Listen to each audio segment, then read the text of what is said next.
Good evening, everyone. Welcome back to Zelda Speedruns. A few of you may still be around from that very close, that wonderful Twilight Princess race we had a few minutes ago. But we have for you the first matchup between the Boomerangers and 75% Pet Aggro. Who would come up with these names? Why are you doing this to me, people? This is matchup 1 of 7 between these two teams, the quarterfinals of the Survivor of Hyrule tournament. We've got Telethar and Power to Mario tonight, running swordless. And joined on comms by Sawyer and Clearmouse. How are you two doing? Doing well. Good evening, Cubs. Good evening, Sawyer. Good evening, Cubs. Good evening, Clearmouser. I'm doing very well. I'm excited to see this match. Not that I have any personal investment in this at all, but can't wait to see there is no hand it over you two. Here we go. Thank you, Cubs. Thank you. Yeah, thank you. Yeah, there is no Sawyer in team, or I. No. This is a group effort, right? As Cubs mentioned, this is the first matchup between two pretty amazing teams. Yours, I believe, is represented here by Power to Mario, studied for 5% Pet Aggro, which I am also kind of curious to see where that name came from. I will say, by many accounts though, especially considering that you guys are, I believe, considered maybe to be the underdog team because Telethar on his team with the Boomerangs are the defending champions of Survivors of Hyrule. So maybe a tough hill to climb. However, though, it's a team event and it's rando, so many things can happen. Absolutely, and that's how we're kind of approaching all of this too. Is like we know that we have two of the smartest players in the game. We have the NMG world record holder or second place, however you view that. And we also have the first place qualifier for main tournament last year, so all against us. And it's still something that we're just like, all right, let's just do it and see what happens. That's right. Well, so but again, so there, obviously there are many situations, where. Yes, like certain people, probably like Ari and like Humbug, these I mentioned, among Telethar and Mike, are very decorated. They are very celebrated. However, though, there might be some more tacit things that, for example, how much do you think Telethar, really relies, like for example, on that sword? Because based on at least the file names, and the pre-race banter. At least one person in this race is happy about swordless. I am not sure if it is. I don't know if it's both, but at least one is very happy. I still stand by the fact that if we ban swordless, PTM might have quit on the spot. So I still stand by that statement. It looks like we just got the book from Uncle, and we're just gonna hop back over to Sank and Flipper. So already kind of starting off with some interesting plays. Clearmouse is correct.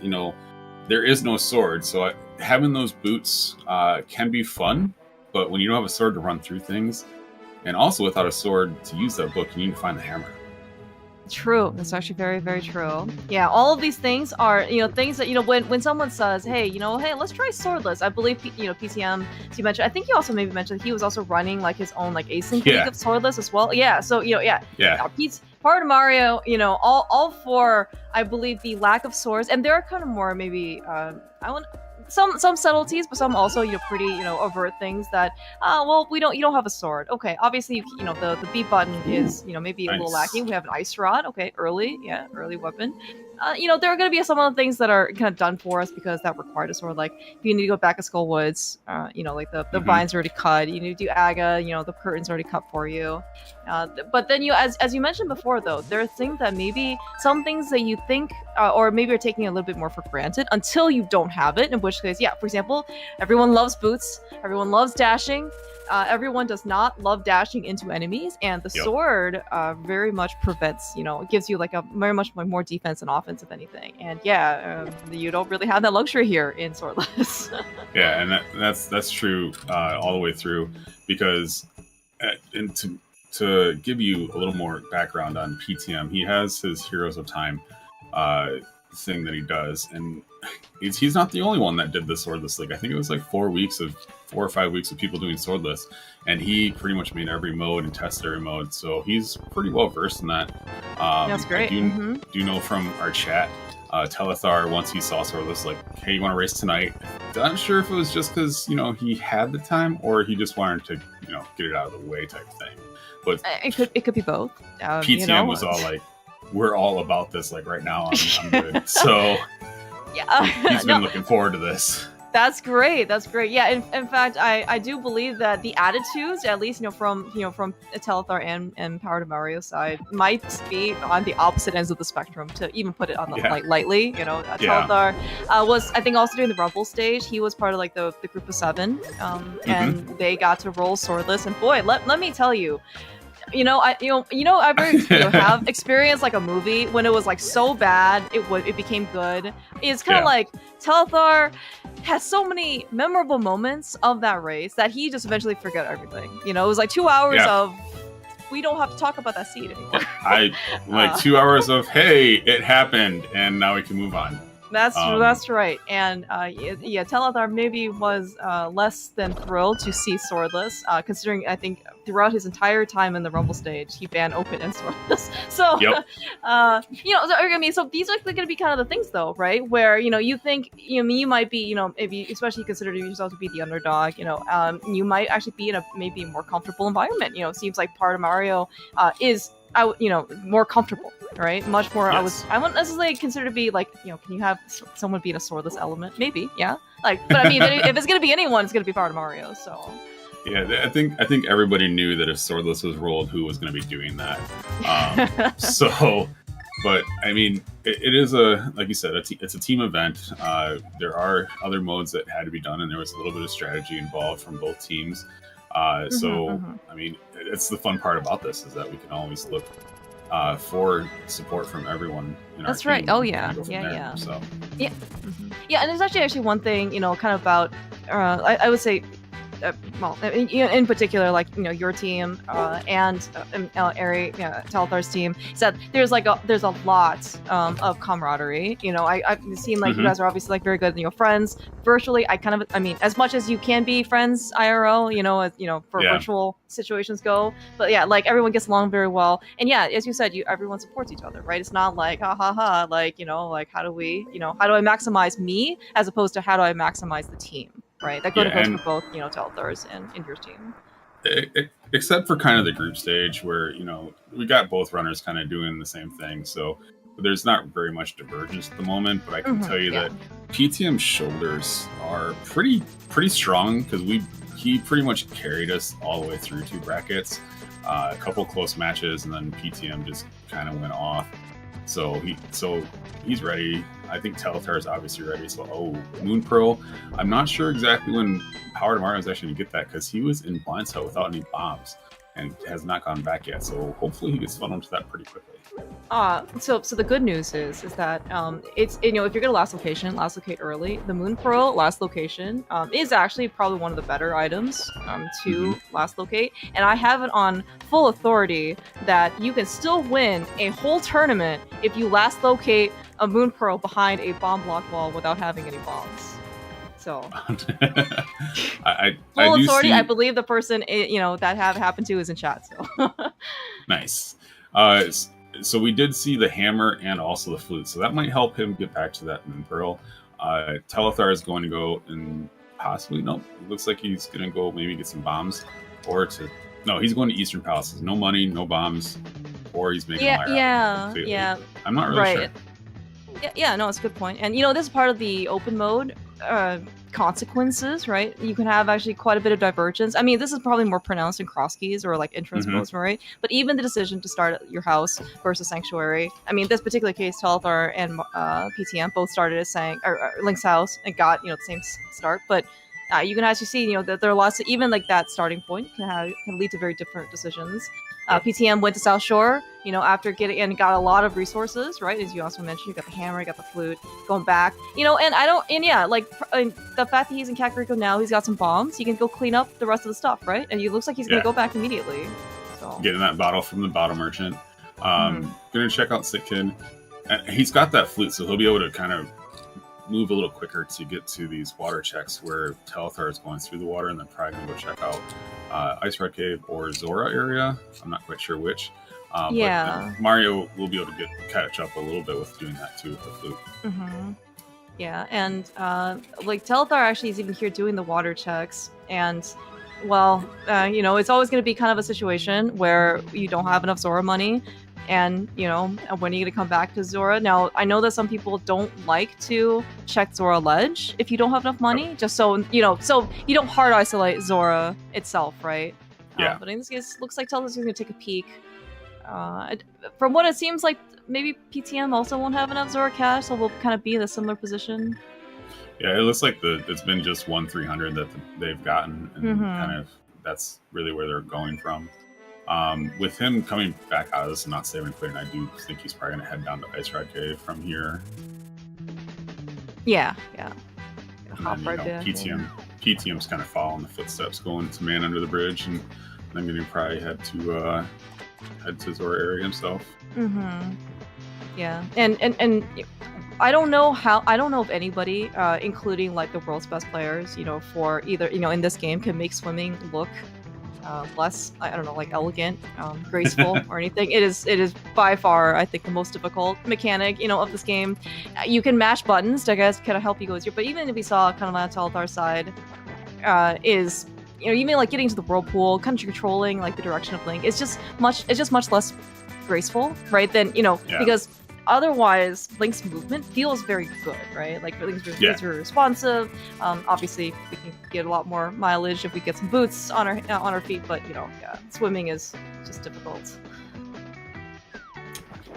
And it looks like that there's again, Telethar is probably going to head over to this dam. I'm not sure where he's going to go after dam, as he only has 2 shots right now with the Ice Rod. PTM is going to go up into Waterfall, and I'm not sure if he's going to be checking the Zora Ledge, but finding that there's not going to be anything there. I do know that... Go ahead. Oh no, I was going to say, like, PTM actually looks like he has Zora cash, right? So I think he got 300 from the dam, the drained item, and then he must have gotten 300 from, I think, somewhere else that I also missed. Interesting. But he has money, so we're actually going to see this case if Zora does have something. I mean, and if it does, right, it's going to be something that Telethar is going to have to go back to, and you know, maybe and in this case, actually, you know, the pendulum might swing a little bit, you know, more in favor to PTM, because you know, you can't get to Dark World without that pearl, but depending on what this thing is, you know, if it's a later mid-game item, right, it might be a bit before Telethar gets there. Although we're saving a fish. I am like, we're trying to save a fish. Zora is just 3 bombs, so it doesn't look like that's going to be too much. I actually thought... Dude, Telethar has a good B. I can't wait for this. This is like amazing. This is really, really smart. See, you know, when you talk about the #1 seed qualifier for the main tournament last year, or like on the teammate, like he was a lead champion. Sorry, and you know, this is like the ingenuity that you really see people being able to take down Nemo, because we don't need bombs, you know, we don't need a weapon, we don't need Ice Rod, just need a good B. Days would be so proud. Yeah, whenever there's questions that I have about the game, Telethar is one of the first people I think of to go and ask those questions to. PTM's been in CAC now twice after getting that flute. One to turn in that B to get some money from that, and he still hasn't gone to Blind's Hut. So it's kind of interesting to see when he might actually go do that. It's not going to be too detrimental if he finds some stuff here in Eastern Saha, whereas Telethar is going to go activate his flute and kind of start doing the movement around as well. But I mean, I hope he doesn't forget about the Blind's Hut bomb as well. Oh, yeah. That's my biggest concern too. I'm gonna assume that he won't. Well, I've seen some weirder things happen before. You know, not grabbing Zelda on the way out of the cell, just blanking on some things, and it's Randall sometimes can. There's a lot of information and a lot of focus you have to put in, especially with the swordless mode. You don't have boots right now, so you can kind of hold off a little bit more on the focus, but once you do have boots, you're going to be focusing pretty hard to not be taking all those hearts and damages. Yeah, no, that's actually a very good point, right? Because sometimes a lot of the muscle memory, that you have for execution, your again comfort level, is with a sword, and it's surprisingly a lot more energy that you have to expend in order to kind of go maybe off script or things kind of slightly out of your comfort zone. And yeah, and as you mentioned though, like Powder Mario here is an Eastern, right? It is a crystal. If you have the bow, we find the bow here, that's great. That means we can beat it. But even if he doesn't, he finds some place. Like, we're still looking for Dark World access, right? We don't have a glove, we don't have, I guess, like some sort of lamp, maybe that would also probably be useful. All of these things could still be necessary, right? And again, like you can't really do much without that pearl in the back of blind side. And for all PTM knows, that black and white side is like nothing, right? You'll just go find a pearl somewhere else, and so it'll be fine. And we do have our first castle play here from Telethar. So we're definitely have some divergence here at the beginning of the scene, which is super nice to see, so that we can at least see different things and where people should go. Oh, we found the glove. And PTM Eastern believers out there failing. I think it's actually pretty reasonable, leave, just because this is swordless, not keys, not entrance, right? There are only 3 items Eastern. You're not even guaranteed to even get like the 3rd one, because it could just be on the boss, it could be the big chest, and who knows, right? We got one thing, but we're good then. I do believe he also grabbed 2, so he's grabbing that, coming to the back of escape. I think the next time you go in there, it might be with the bow. Okay. Yeah. All very it's just interesting without the pearl. He must be just riding the fact that there might be only one item inside of one required item inside Eastern right now. Yeah, exactly. Yeah. And I guess, and a bow, I will say in Swordless does shine a little bit more. I certainly am very partial to the bow personally, but however, even, for the more common cases, right? Because again, we don't have a sword. That is going to be our primary, offensive weapon. We do have a permanent weapon, which is the hammer, less reliable certainly. But yeah, the bow is a very good range weapon, and if we end up finding silvers, that certainly does, your offensive power just increases dramatically. That's actually a good point right there. So the Survivors of Hyrule Swordless, they did it very well. So they're using the actual German tournament Swordless mode. So silvers will be received. The thing is that there are 3 bows out there, 2 of them in the wild, and 1 of them after Moldorm 2. So silvers will be, as long as they open up Moldorm 2 chest, they will have silvers. They'll have silvers, but I think in theory, Eastern's a crystal, so we're gonna definitely find a bow before GT. But I think maybe in theory, like, you could still be lacking a bow. Like, you'll just get silvers. You still have to go find a bow in order to use it, I think. Yes, you still have to find the bow, and then the silvers are just like the separated. Right, it's like upgrade, right? Yeah. Yes. So I mean, the silvers, once they get up to GT, they're going to be able to get the silvers, at least for Ganon. Right. If they find the other 2 bows, they're going to have that. There are 2 bows out in the wild. It still is possible. Right. Yeah, and I mean, being able to just have silvers in general, right? Again, when you're oh my gosh. For example, when you're faced against death rocks, one thing that you could do is slash the dead rock. You can also shoot it with the arrow. Bow dead rock is actually quite a fun pastime. It's difficult, but it's quite fun. And we won't actually, once we see boots too, we won't have spin speed, so we'll need to go faster, even faster for that. We'll need to have the hook shot too. So I mean, there's a lot of negative things about the not having the sword. I think it's one of the reasons why it may have been one of the higher ones being banned the entire tournament too. I see. Okay, well, speaking of sword, we did find one of our sword replacements. Probably not going to be worth Telethar's time to even go get the 20 rupees. However, though, we can longingly look at the sword that we could have had. Yep. Yeah, or at least Telethar would. I think Power to Mario, again, he's quite happy that is swordless.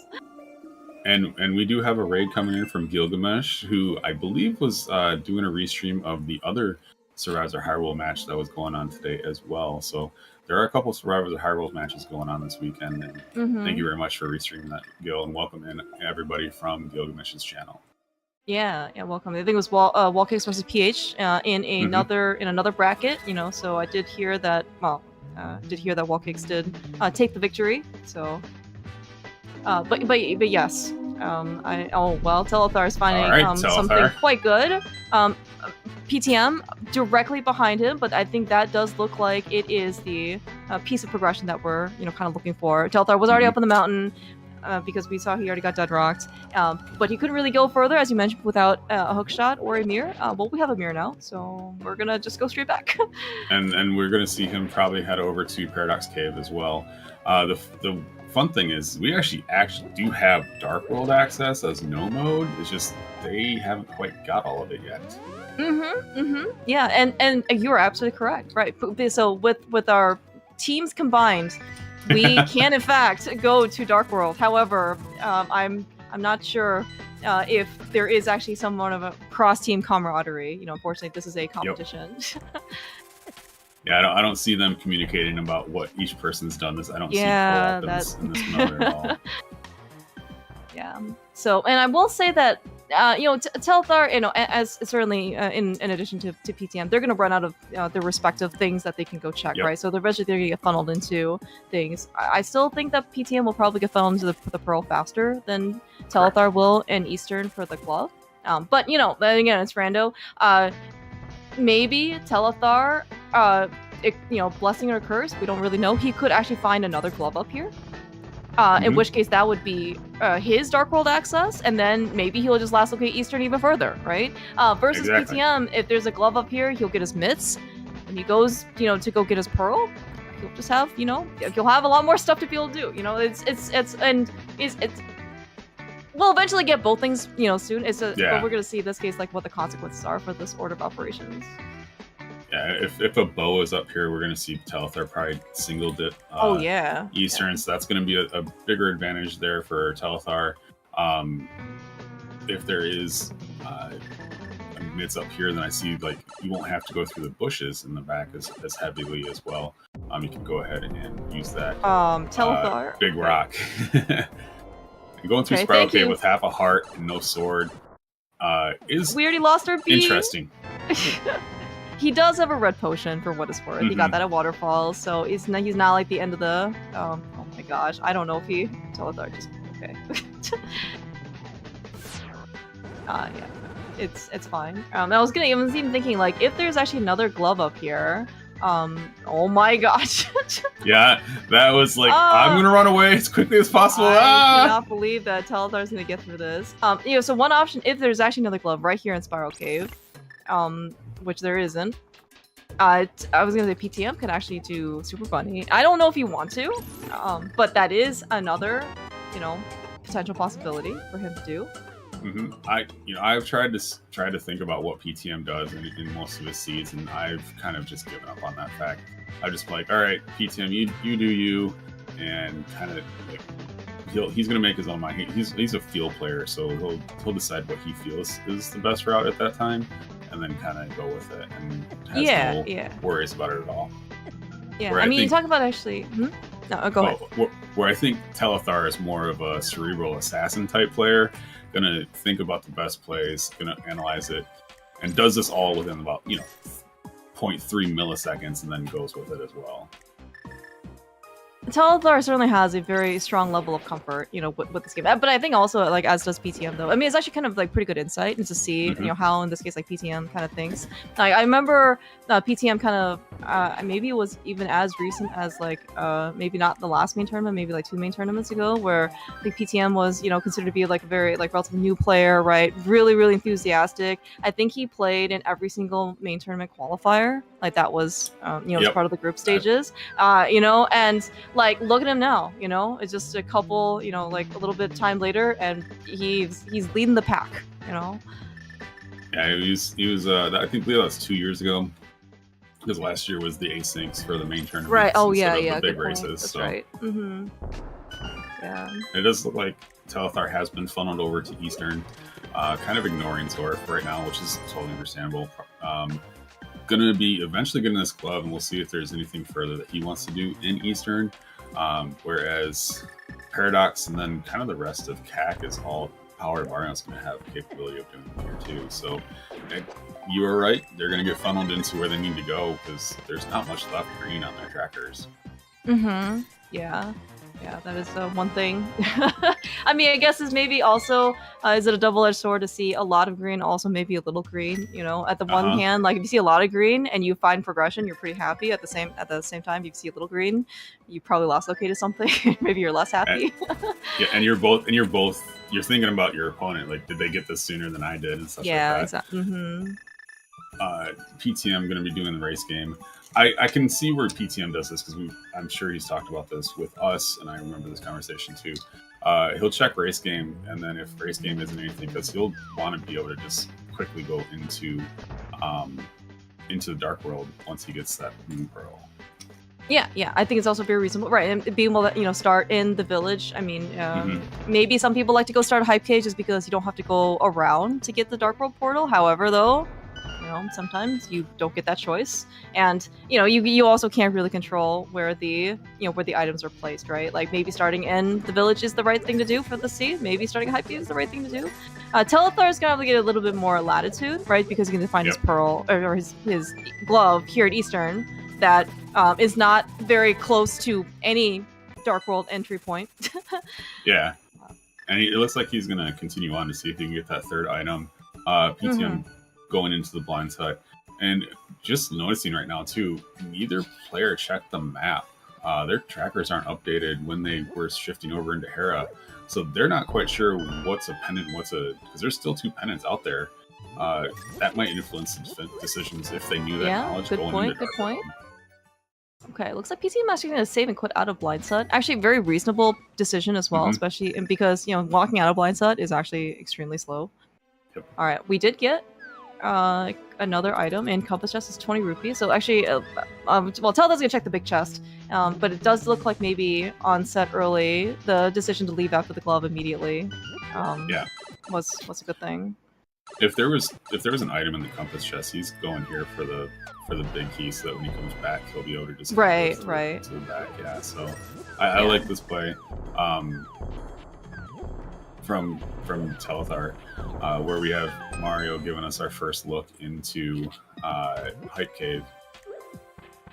I think probably the only real downside of maybe doing this now on Telethar's side, it's a kind of just like more of a trade-off. Maybe you can come back with boots, to look at this, because you do have to go get the big key. However, though, if this is actually item in progression, I think the trade-off is probably not worth it, which is probably why Telethar, Telethar does a lot of analysis, right, for what he thinks the best decision is. He does it very quickly, and we're just gonna go get the big key. Maybe we're done with items. I don't know. Yeah, he already has the 3 items. Oh, he has 3. Okay. Okay. Well, that's even that's even better then. Because you can just save and quit out Easter. No, that's way better. I believe Mario's going down to check out Bombo's tablet, getting that book pretty early and given some items here and there.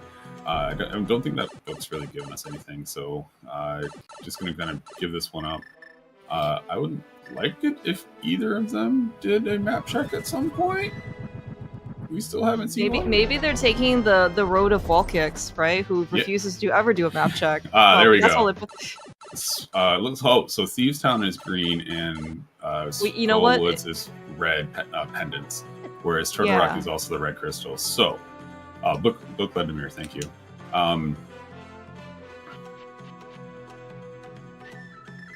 PT. Okay. Map check so good, we did it twice. Yeah. One of those what's going on here? So PTM really likes his swamp dives, especially with his mirror and flippers and half hammer. So he's going to do hookless swamp. Not sure if Telethar is going to do the same thing, but you never know. Granted, I have not maybe watched Telethar as much as PTM in this case. However, I do not imagine him. I cannot imagine him going into hookless swamp right now. Yeah, I mean, this is one thing that PTM does like to do, and that, while considered different, it's just like one of his things where he's like, I really like swamp, and I'll do swamp. I really like. Because there's a lot of items in there too. So. Yes, I am learning. You know, Oh, like God. a bow. Seriously. Like just exactly like this scenario right here, where so actually, and people have actually kind of talked about some of this stuff before, where especially if you're already in the Dark World, you're kind of doing this. The first chest of Swamp is actually not as bad as maybe people think it is. Yep. And especially if it's like not, you know, if it's just nothing, you know, okay, it's nothing, but you didn't actually waste that much time. And you know, in the grand scheme of things, and if there is something there, right, like you have a pretty good leg up. You know, that bow is quite good. Yeah, and this, so Telethar did not go in the swamp. He's going to go ahead and check Stumpy, and then probably go all to K45 and then big game. Whereas I believe, and I've said this before about PTM, like I believe he's going to do something. This is a good chance for him to go over and pair Pod Easter to get that taken care of as well. Because our green pendant is Thieves Town, so I mean, there isn't much value in going to Thieves Town Skull Woods at the moment because there's no crystal there. But I've been proven wrong with whatever PTM decides to do before, so. No, I think it's very reasonable. I mean, you know, one of the first and foremost guidelines, I guess, that you know, or strategies you kind of follow for rando is, you know, do your crystal dungeons. If there's a completable crystal, go after it. And yeah, with the bow, PTM can do Eastern. He can finish up Eastern. He can basically do all the pod as well. No lamp and no fire rod might make the dark rooms on the back. They're certainly not logic. I mean, you're not expected to do them in the dark, but it might be a little bit more dicey. However, though, looking at how much health he has, he probably is fine. Yeah, I don't think he's actually walked away from a heart piece or heart container in any way, shape, or form. If you've seen it, he's been picking those up. In Swordless, definitely with those boots, and that'll eventually come. You start to like. It's a lot like Enemizers. Like the more health, the better, no matter what's going to happen. Oh, for sure, for sure. Too. Damage boost is pretty powerful in this mode too. Yeah, and also, you know, again, like, obviously these guys are very skilled. Even if you kind of know, you know, like, you could kind of read, like, the enemy's movements and actions and RNG, because you don't have the sword, you know, as kind of, like, your initial reaction or how to maybe handle them, you know, suddenly now you're kind of left with a hammer, which is less reliable. Maybe you don't even have a hammer, or maybe you have to go deal with them in some other way. Like, then, you know, once you start reacting, or you kind of just even like staying frozen, right? Yeah, that's when the damage kind of starts to pile on, right? So exactly. And even it looks like we do have 2 bottles, so that's going to help quite a bit. It's just, I know Telethars right now are empty. I see a fairy and a green goo. That fairy is going to help. Probably is going to use it to go to the back too, because they'll have that capability of doing that. I do like the Eastern dip first to see if that third item is the lamp, and getting that done. He's unfortunately not going to get the lamp, but doing these dark rooms in the back are not as bad as doing the dark rooms and pot. Right, and I think PTM doesn't technically know that Eastern is lamp locked because he doesn't know the compass chest, right? He just left out the map. So yeah, I think that's also very reasonable. Yeah. And yeah, like, right, and if you can find anything that will help you in Eastern, like that, find anything in Eastern that will help you in pod, that's probably even worth, you know, the extra 2 mirror transitions. Yeah. And then even still, you can just save and quit out of pod too, if you wanted to. We do have Telethar going over to VOO in maybe Skullwoods area, getting through big game and everything, and then kind of taking the for sure losses. Because he doesn't have that bow, so he doesn't really want to double dip the pod Eastern area again. Yes. Yeah. I mean, but I mean, even though, like, yeah, this is kind of like less appealing, you know, in terms of, yeah, this is a pendant, you know, it's still 4 items in these. We can actually just find 3 of them in the front. That's also pretty, you know, and again, you don't really control what, you know, how the green pendant turning can also be something as well, right? So, I mean, with VOO, Thieves Town, and green pendant, you're looking at 8 total items. So that's more than what's in pod Eastern right now. Yeah. And I certainly, you know, while Telethar even painstakingly picked up every single bush going into Village Outcast, I still admire the fact that he did not go into Skullwoods first. That is, you know, we do Village of Outcasts, you know, into, even though it's really tempting, you know, to go 27% chance. Yes, you can go get Brazilian Steakhouse, you know.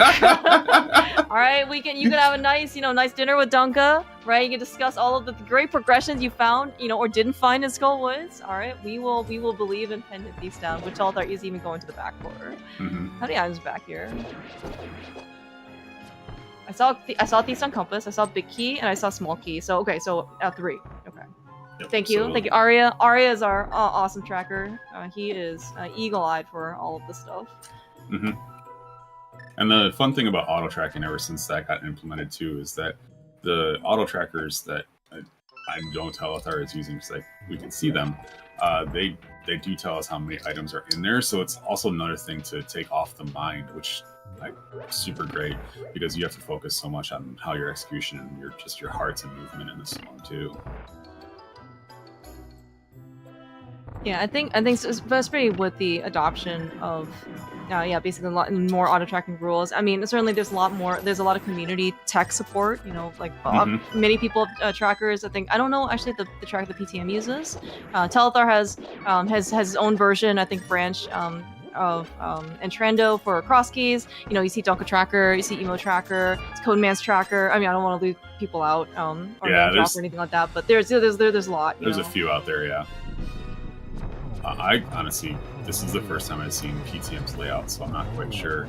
I know we had some visual issues earlier with the previous layout, so this is the first time I've seen this one. So. Okay, that's cool. Sadly, we haven't actually seen, I don't think we've seen anything here in the back of Thieves Town. No. Well... I mean, the thing is, we still have the hammer to... Yeah, I would grab that fairy immediately as well. We still have the green pendant. We still have 2 more items and the small key. So there's only 1 dungeon item out of these next 3 checks. So... yeah. A nice big magic drop as well. I don't think it was a surprise. We don't have the hook shot or anything. Nope. No boomerang, which is also over OP in this mode as well. Stun everything on your way. But Telethar has found the boots in the back of Pendant Thieves Down. There's the emo for this. What's that? And exactly what Telethar would do is the moment he got those boots, I don't even think he stopped pressing A the moment he got them. He was probably pressing A the whole time. Alright, we just can't see it. Yeah, but okay. So obviously the good news, right, is that Telethar does have the boots. He can use 1 more button than he initially could have, because he already could use the B button. That being said, though, there is a gigantic, as you mentioned before, caveat with the boots, right? It takes a lot more responsibility because we're just gonna dash into things more. We still kind of want like a hook shot, for like hook speed, on Death Mountain. And like things like that, and yeah, it's just gonna be, we're gonna really put this fire shield to use here. We also have a couple more items to check with the boots as well. King's Tomb and that's true. We can do Bonk Rocks and the Bonk Rocks. So, I mean, it's kind of opened up by just going here. Apparently, Pendant Thieves is a thing today.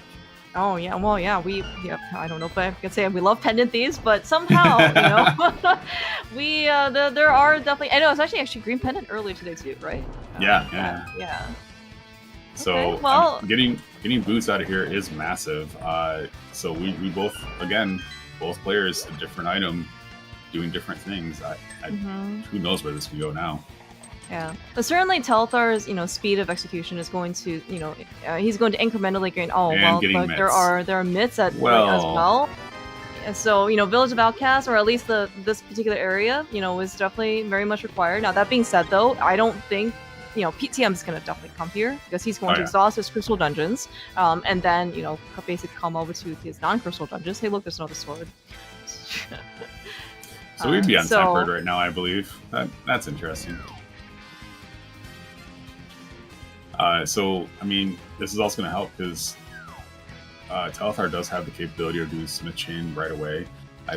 It also is going to help Mario, and since we know this, he's going to be able to hop over here after Pod, because there isn't very many good checks after Pod for him. So he'll be on his way to getting these boosts as well, and the mitts. Maybe at least the mitts. I don't know what he's going to do if he doesn't get the mitts, though. Yeah, the boots are right. Right, like the boots are kind of like maybe more questionable. So I mean, you will always, take the boost, right? Regardless of the situation, if you're offered them. Now that being said, though, PTM right now is the one with actual progression, which is the bow, right? With that Telethar is not. The boots, while they let Telethar do things faster, he still has to go get progression, right? So And the boots actually may not actually lead to any progression. Like King's Tomb can be empty, right? Torches can be empty, you know, and but like he can dash and press the A button, but he still needs. I mean, but like if the hookshot doesn't show up, right, he's gonna probably last locate that bow in the first Tesla Swamp. And we do have our tracker also telling us that the Desert Palace is boots locked, so that right there automatically makes that very valuable. So okay, see, this is why we have Arya. At least Arya's killing it. Yes. I didn't even notice that when they went into deserts with this. But yeah, that's a very astute observation. So maybe, you know, like, and we'll see in this case what PTM wants to do. Now, I think we did see that there were 3 items in the back of Thieves Town. Yep. So that could be some incentive. Now, that being said, though, like maybe it's not a strong enough incentive, you know, for PTM. However, as you also did mention, maybe we just run out of options, right? If we're gonna funnel into things.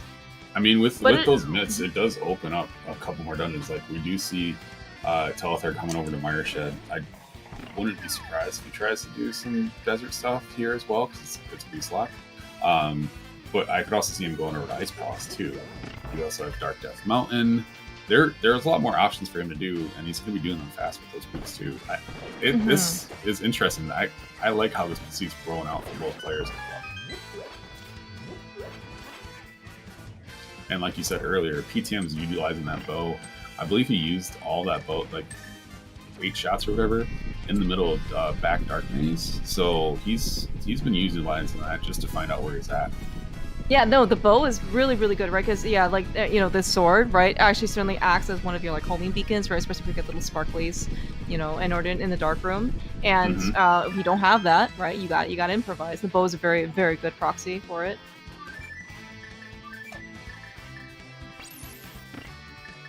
Ice rod usage. I really actually do like, and, you know, like the fact that we don't have a sword means you got to get a little, you know, creative, right, with the rest of your items at your disposal. You know, I really actually do enjoy seeing kind of like the elevated usage of, you know, the ice rod, the bow, you know, maybe to some extent, I guess, like the hammer. One unfortunate thing is that we don't really get to see medallions as often. You know, we get to see it when we open up. 3 spots. Yeah, right, and then that's kind of it. You know, maybe you know in Ice Palace, maybe you can use bombos for some, but yeah, it's. Yeah, the few spots you can use medallions are open up Mire, open up TR, the entranceway, the freezer room, and cold stare. So that's the 3 spots you can use in Ice Palace as well. In my recollection, like we said, PTM's the swordless player here. I kind of say, yup, it's all you. Is there a way that we can disperse dead rocks? I think every single dead rock has just kind of bowled over Telethar, and not in a good way. I mean, nice hammer right there. Well, unfortunately, without that sword, that Quake is just exactly. pretty tool to open up dungeons. Now, for what it's worth, in Swordless, you do not actually need a sword to open up the dungeons. That might not be any common knowledge. Oh yeah, but like, speaking of medallions though, right? Like, if people, you know, say like, you know, are you okay doing dark rooms, you know, for Pod and for Myers? Like, of course, you know, like, I'll have a medallion. You just burn it. No, not in Swordless. Sorry, you know. Sometimes it's going to be a little bit harder in order to be able to navigate. And Pod Basement is one of the hardest dark rooms, you know, in the game. So yeah, really good job on PTM side to be able to get through. Yeah, I know it's just kind of pounding the hammer into the ground about a bajillion times, but when you don't have that medallion, because a lot of people like to come in, hit those 2 hammer shots, and just throw up bombos. For sure. Telethar's gonna go ahead and try to do the hovering. Yeah, we're gonna try and use our boots because, you know, he was probably pressing A the whole time, you know, as practice, and then now this is, you know, when the practice is gonna pay off. We do have PTM. Looks like he's probably gonna go make a pyramid play. Don't know if he's gonna head to Catfish. That could be a thing, but definitely heading over to Pyramid, especially since he's walking out of Pod. Yeah, walking out of Pod, always great feeling.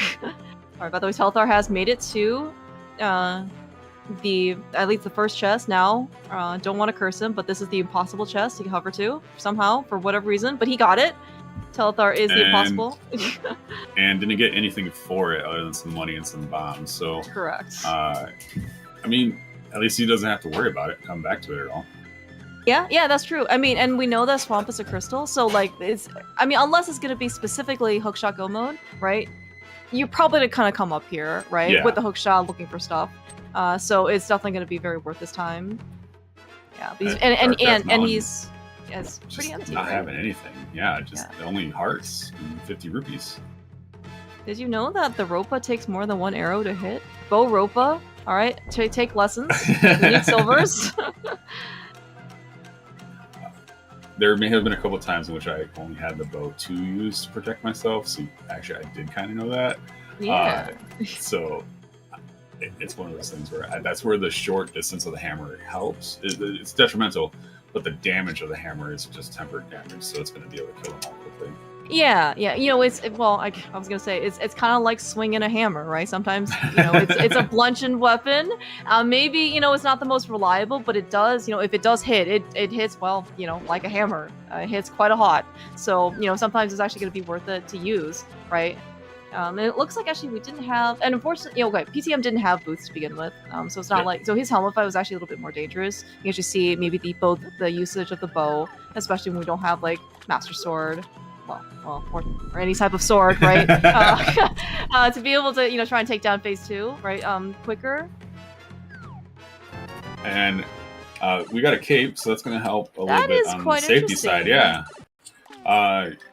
Did we check bumper ledge at all? I don't think we have checked bumper ledge from either player. I know PTM with the cape is probably going to check it. I don't know if he's going to do Skullwoods first or Thieves Town first.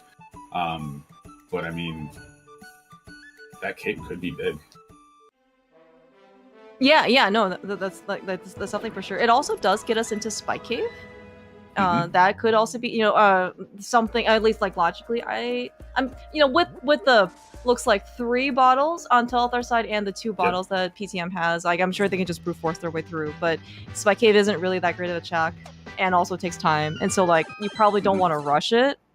I mean, probably ever, but like, until you get an invincibility item, it's probably not, on the forefront of your mind. Yeah, with the with 2 bottles and the amount of parts that they have, Spike Cave is the logic, I believe. We do have our first look at Ice Palace. At the same time, we're gonna have our first look into Skullwoods too. Yeah. Okay. All right. I'm ready for the 27% here. Did I miss him grabbing that? Grabbing what? The red cane. Because was that in pod? Apparently, Maria is in pod. All right. Thank so you, that's Arya. Yes. Pretty good as well. That might be a helpful thing for when he gets his mitts. He's going to be able to do the icebreaker. Not very many people like to go to Ice Palace without the mitts. So that's definitely going to be a little bit more of a time save, especially through trying to get through all this time that he's not having to use where Telethar has it. Another option that PTM now does have is he has the ability to go into Turtle Rock when he's up in Dark Death Mountain as well. Telethar, did have the ability. Well, he had the ability to go in because it was Bombos, and he did open it up. He, in theory, could have hovered at least to like Compass Chest or something, and see in this case if he wants to keep going. Maybe not recommended, but it is. Yeah. I don't know if I would do that much in Turtle Rock if you don't have the red cane, but. Right, and in situations like this, while we don't have the fire rod, like we can at least take a peek inside if that's what PTM wants to do and get locked out very early. You can always make a decision. Maybe you can go as far as Chomps or something like that, before kind of leaving. Yeah. And PTM also doing a little bit of the dropping down as well. So he's gonna have to kind of. This should be a key because he can't lock himself out of this dungeon. At least. That's what my thought and understanding is of this. So it should be a small key to get him, because you can't be locked in this mode. Whereas in cross keys, it's always going to be a small key. But he did also get that big key as well, so he's probably going to check big chest here. Did we actually find any items so far in Skullwoods? We found 1 fire rupee. One, sorry? One blue rupee. 5. Oh, 5. Okay. I heard rupees. Fire, and then I was like, I'm looking at the tracker. I'm like, wait, we don't have fire? No, not yet. No. Alright, looks like PTM is going to try and set up the bomb. Okay, jump. We did get through. It's another little small key. And here's also the other thing, too. The sword is pretty much ingrained in a lot of players for that spin to do that bomb jump. So having to be pretty touchy on your control on your D-pad just to get that item is pretty big. Yeah, actually, speaking of actually bomb jumps, right? Telethar has already done the Ice Palace bomb jump. Okay, we have all 3 medallions. Not that we need any things, but yeah, like the fact that like some people also like to use the sword to line up the Ice Palace bomb jump, and then you don't have a sword, sword. Now you're doing swordless. You're just like, and sometimes you have to, make sure you get it through. So these are really good things, that. Yeah. You kind of things maybe you'll think about when you don't have swords. There is a question in chat as well as to why there's a Bombo style. This is a swordless mode, since we're a little bit into the swordless mode for any newcomer. This is a swordless mode. They won't be getting any swords, so the developers of this mode had to create some ways for them to be able to use the medallions. The medallions, Bombos, just in case the fire rod's in here, it's logically locked by Bombos. So they won't be seeing a sword throughout the entire seed. The red or the green 20s that you see will be where the swords were placed, because they still need to place them. They just get replaced by those green 20s. But they still need to have the capability of using those medallions to open up dungeons and also finish up this Ice Palace if need be. Yeah. For example, like, and one of the biggest examples of the differences between sword and swordless is that you can use the hammer to damage Ganon, which as before that the only thing you can do to damage Ganon was tempered sword, or I guess master sword with spins. But like, yeah, you're intended to have swords. Hammer doesn't do anything. And if you are enjoying what you're seeing, go ahead and give these runners a follow. They are definitely putting on a show for us, because having to do swordless in any shape or fashion is always having to do swordless. Yes, having to do swordless. I will say that's probably true for Telethar, having to do swordless. But TVN though, he gets to do swordless, right? he gets to. I still don't understand that. To each his or her own, right? One of the nice things about actually this particular randomizer is that like it seems so accessible, but also like the different combination of modes and things that you can do, you can shuffle, and how people figure out to shuffle different things, right? Or even like take some specific modes, like for example like swordless, right? To actually make it work, right, is just really remarkable. You can pretty much find a mode for you, or things that you like to play. Absolutely. And throughout this entire tournament, there's obviously been that team factor where you've had to pick and choose the modes to veto, and pick and choose the modes, especially in this stage of the brackets and everything like that, where you have to pick and choose who's going to be playing the most before you find out your opponents. That's been an interesting strategy session for, I'm pretty sure, both Telethar's team, and I am a teammate of PTM, if you don't know, so my team as well. Just having to talk about, okay, who's doing this mode, who's doing that mode, I'm taking this mode, you're taking that mode. And then you always have to think about who is the opponent's team, because you don't see that. I do, after in conversations with some members of Telethar's team, their thought process, once they saw cross keys, that's where I was going to be placed. And once they saw influ keys, that's where certain other members are going to be placed and stuff like that. So, I mean, there is the strategy portion of Survivor Hyrule in this tournament. It's a very unique tournament. I do enjoy it a lot. Oh, no, you're definitely right. And in fact, actually, on when Telethar's team won the league, every single time, whenever like a question would happen for like, okay, who's doing what for like co-op and stuff, every other answer was, go talk to Telethar. He's our manager. So Telethar is certainly very, very good also at strategizing, kind of also to show in like other co-op things that he did. I did want to point out though, like as Telethar was fighting Colster swordless with the hammer, he actually had a phenomenal fight. That fight can go wrong so many different ways, especially with Bombos, no fire rod, right? And all you really do have is a hammer. Now, granted, he might have a little bit more psychological safety because he has so many potions, but like he really cleaned up Colster quite well. So. Exactly, and Josh in chat is also stating, getting those mitts before going into Thieves Town, it's kind of one of those things where you're bailing on Thieves Town because you now have another dungeon open. You do have the capability of going to Mire, possibly getting into Mire. He has red cane, so he could finish Mire too. So okay, I learned this earlier. It's a nice reminder. You need either boots or hookshot to get into Mire. Oh yeah. Right now we have not. Hey. This is we do have common. PTM has none. We do have boots though. Oh, yes. Telethar can get into Mire, but he does not have the red cane from Pod, which he doesn't have the bow from Swamp. So we're gonna see in this case, like, right, so after about like an hour play. Well, Telethar, I don't think PTM found silvers here, so Telethar's gonna have to come back. You know, it wouldn't the hook shot, but these are kind of like some of the outstanding items, right? We don't know where the hook shot is, which we need. We don't know where. Well, Telethar doesn't have a bow. We don't know where the fire rod is, period. We don't have a fire source at all. I mean, it could be a Mire, for all we know. It's like, you know, it could be like the lamp there or something, but, you know, we're lacking stuff. As well, so we're going to get a new check here with the bat. True. I do feel like, though, PTM, I mean, he, like, if he does have to eventually, like, lassocate his boots or whatnot, it'll be pretty, like, Thieves Down, like these three are in the back, plus the green pendant, right? It's gonna be pretty appealing, you know, secondary option once he's exhausted the rest of them. And there's the red cane for Telethar. That's okay. That was pretty early too, and I do agree with that. He's gonna be able to go. In my opinion, having the boots for Telethar is great. He's getting through these places faster. But he doesn't have that bow, so he's going to have to spend some time coming back to these places, whereas PTM was able to single dip Pod, which is not that easy to get to. And then he'll also have to go ahead and take care of Eastern for Telethar as well. So it really depends on what choices PTM makes to try to keep this where the boots are not that much of an advantage.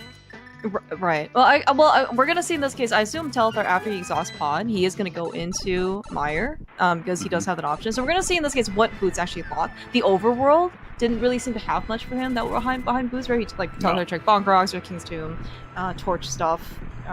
You know, not super interesting. Oh no!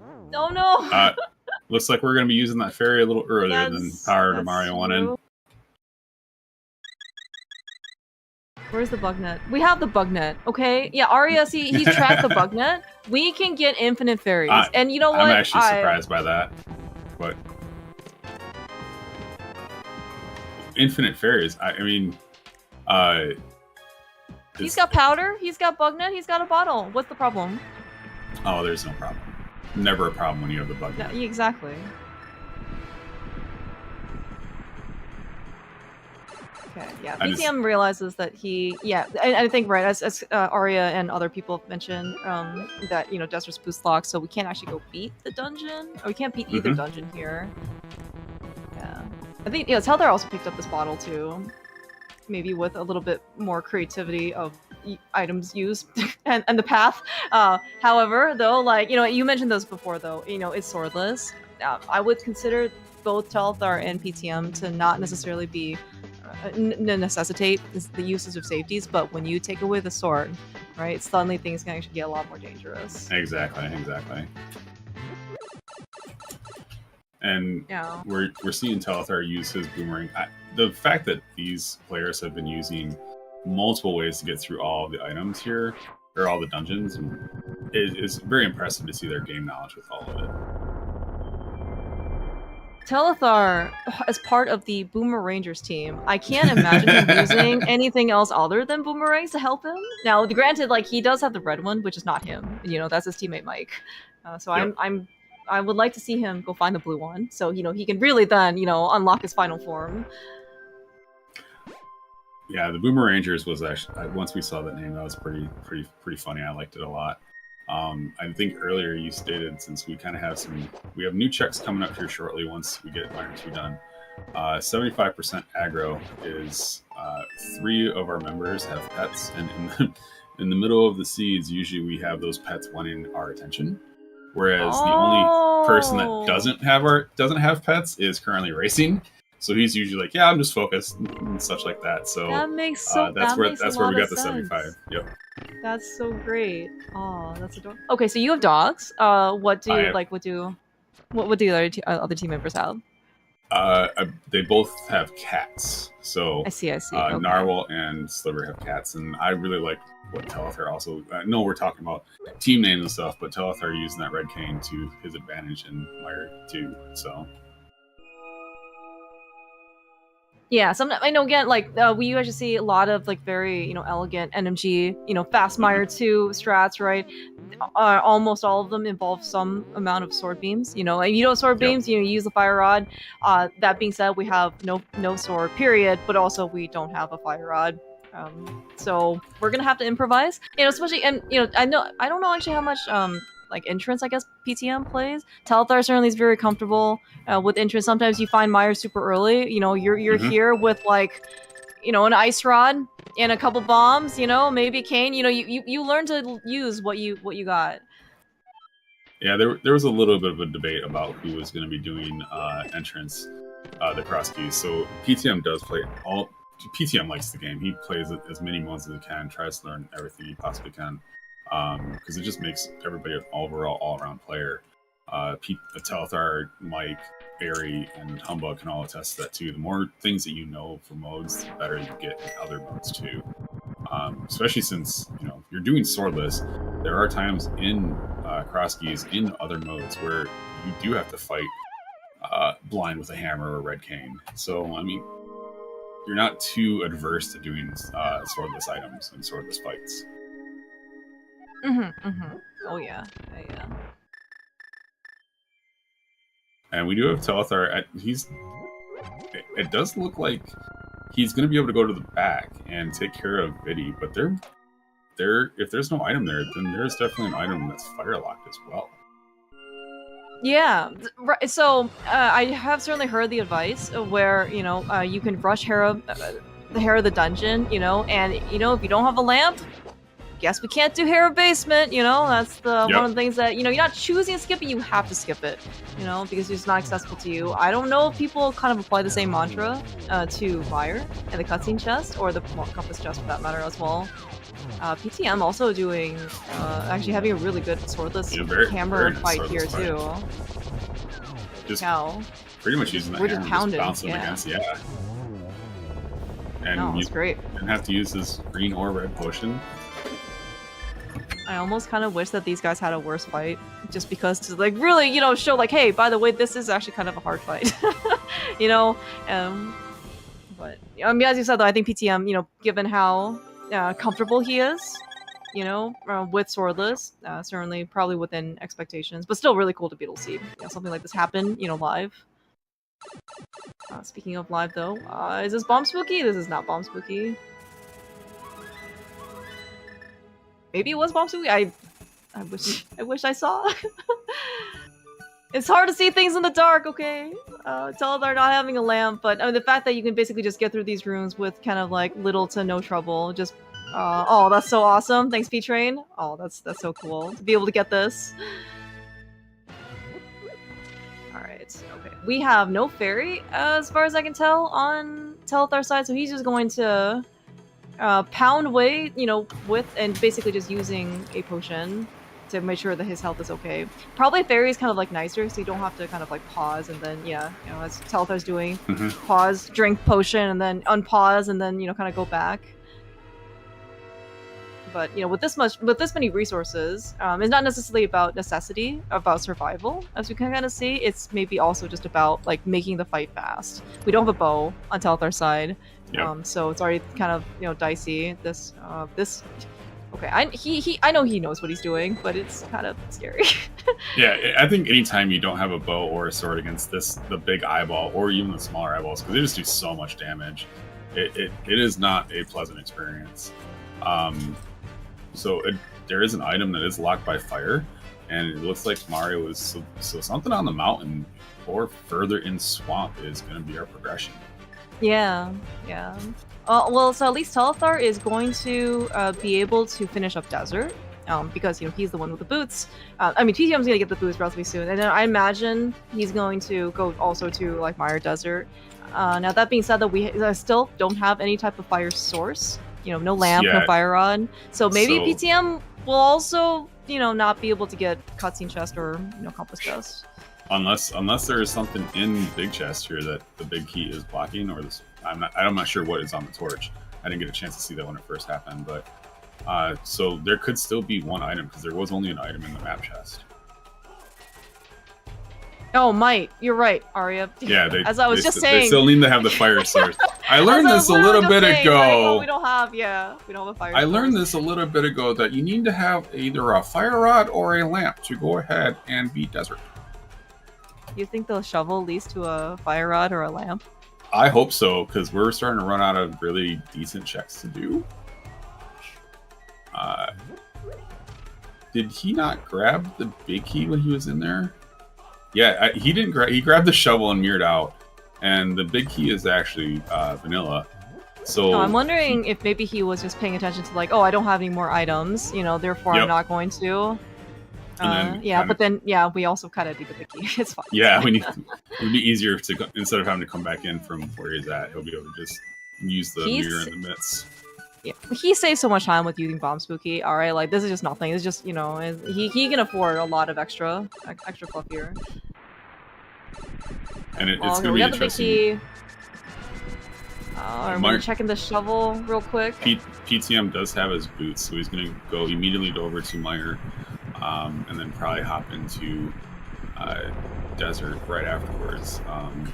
Find the unfortunate news about that too, but if this shovel's going to be anything, he's not too far behind what Telethar been doing.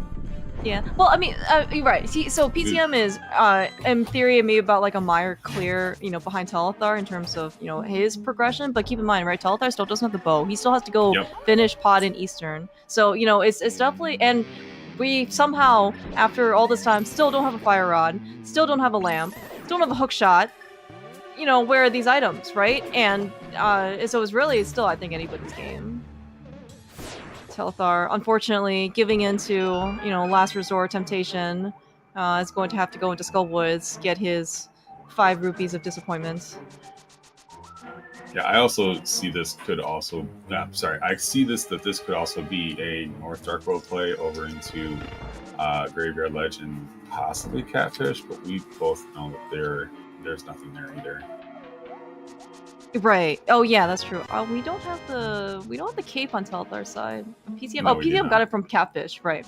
Yeah, there's only 50 rupees on there, so that cape doesn't really very much anyways. Other than maybe some safeties later, but.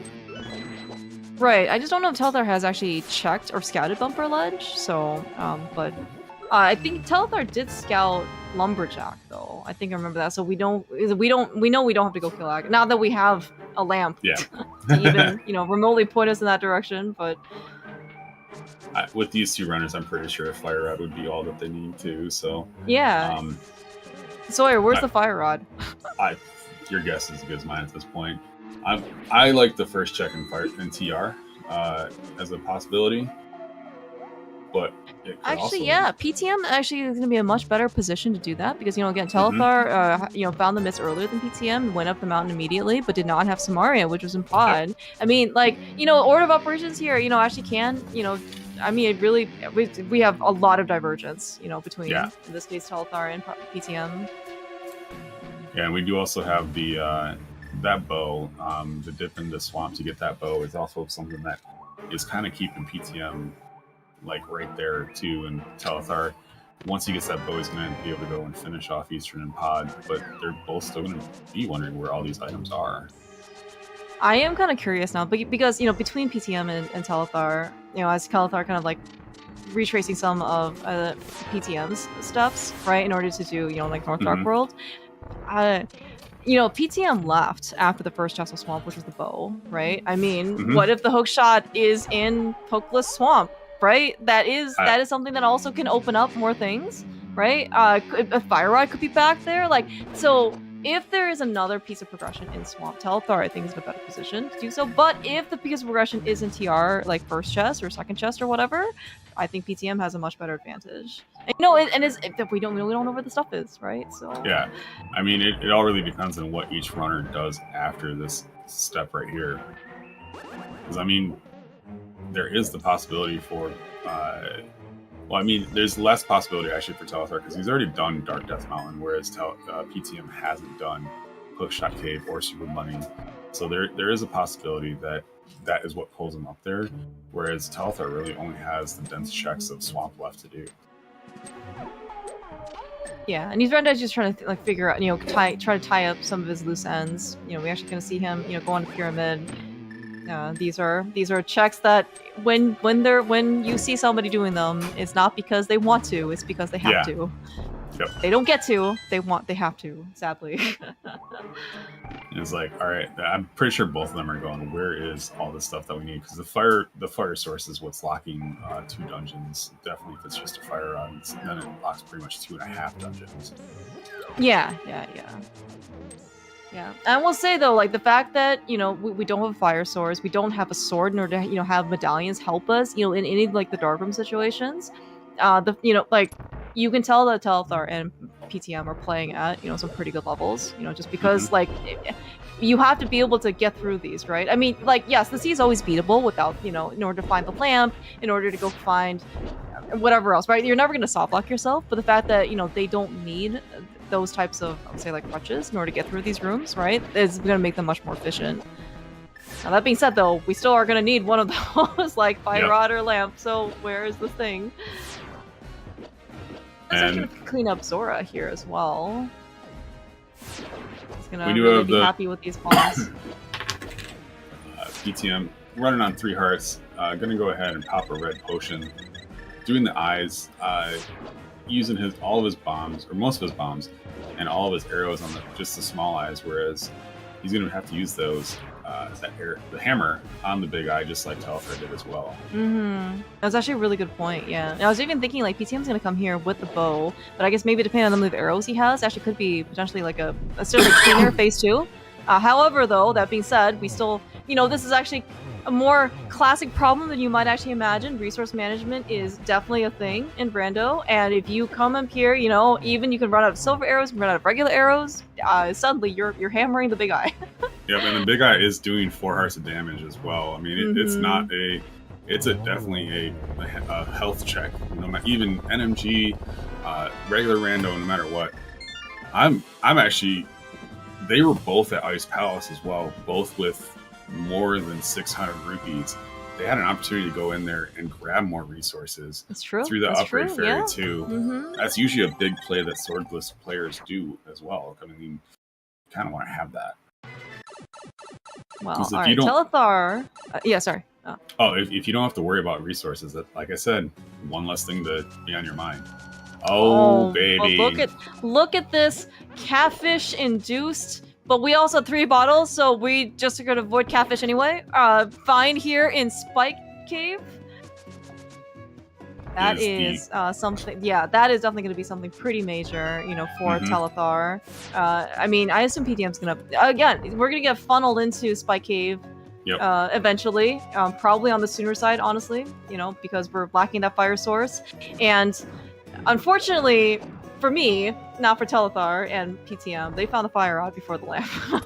So at least we're gonna be able to. But the fact that Telethar did not dip the first half of Swamp means that he also doesn't have the bow. So it's whatever. Yeah, it's actually quite impressive what they have all been able to accomplish without that lamp and without a sword. They definitely know their dark rooms and what they need to be doing. For sure. You do know in Desert there isn't another item. It would be interesting to see if Telethar decides to go back in to Mire. I don't really see it, especially with Skull Woods having a possible item. And now Turtle Rock is opened up more too. We're definitely going to be able to get farther in that. TR is open. Else. Yeah. That actually would be pretty interesting. Actually, this is actually a good point. The fact that TR is open now with the Fire Rod. I like that's actually maybe a better play because that's fully clearable. So Desert is also clearable as well. However, though, like I don't know if you want to try and combine this Desert trip with like the Mire, and if that makes give you another difficult decision. We don't have enough magic for all of Lamos. I guess we're getting Hammer Lamos. Doesn't he know who is watching? I'm very upset about this, Nobo. I am also extremely upset. However, I can't really fault him to not go into Hookless Swamp to go get a bow because he doesn't know it's there. Now, granted, though, like maybe it's a better decision to go to as you go to Turtle Rock. You hope you find your other bow. And you hope to find Hookshot in Turtle Rock too. That could also be there too. I'm okay. Look, my first priority is bow. Okay, Hookshot. It's one of those things. No. Although I will, yeah, I'm like, okay, found the hook shot, you know, in TR, then we'll actually go be able to get the bow and swamp, etc., etc. All right, okay, hammer landmos down for Telethar, just like hammer Vitreous.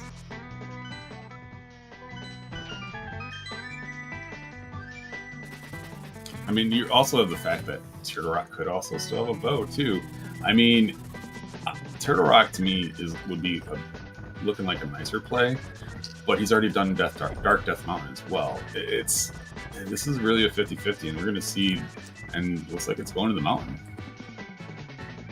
Yeah. Okay. And this also looks like PTM's play to get Fire Rod. I mean, all these locations, by the way, for progressive items, they've all been pretty terrible. Yep.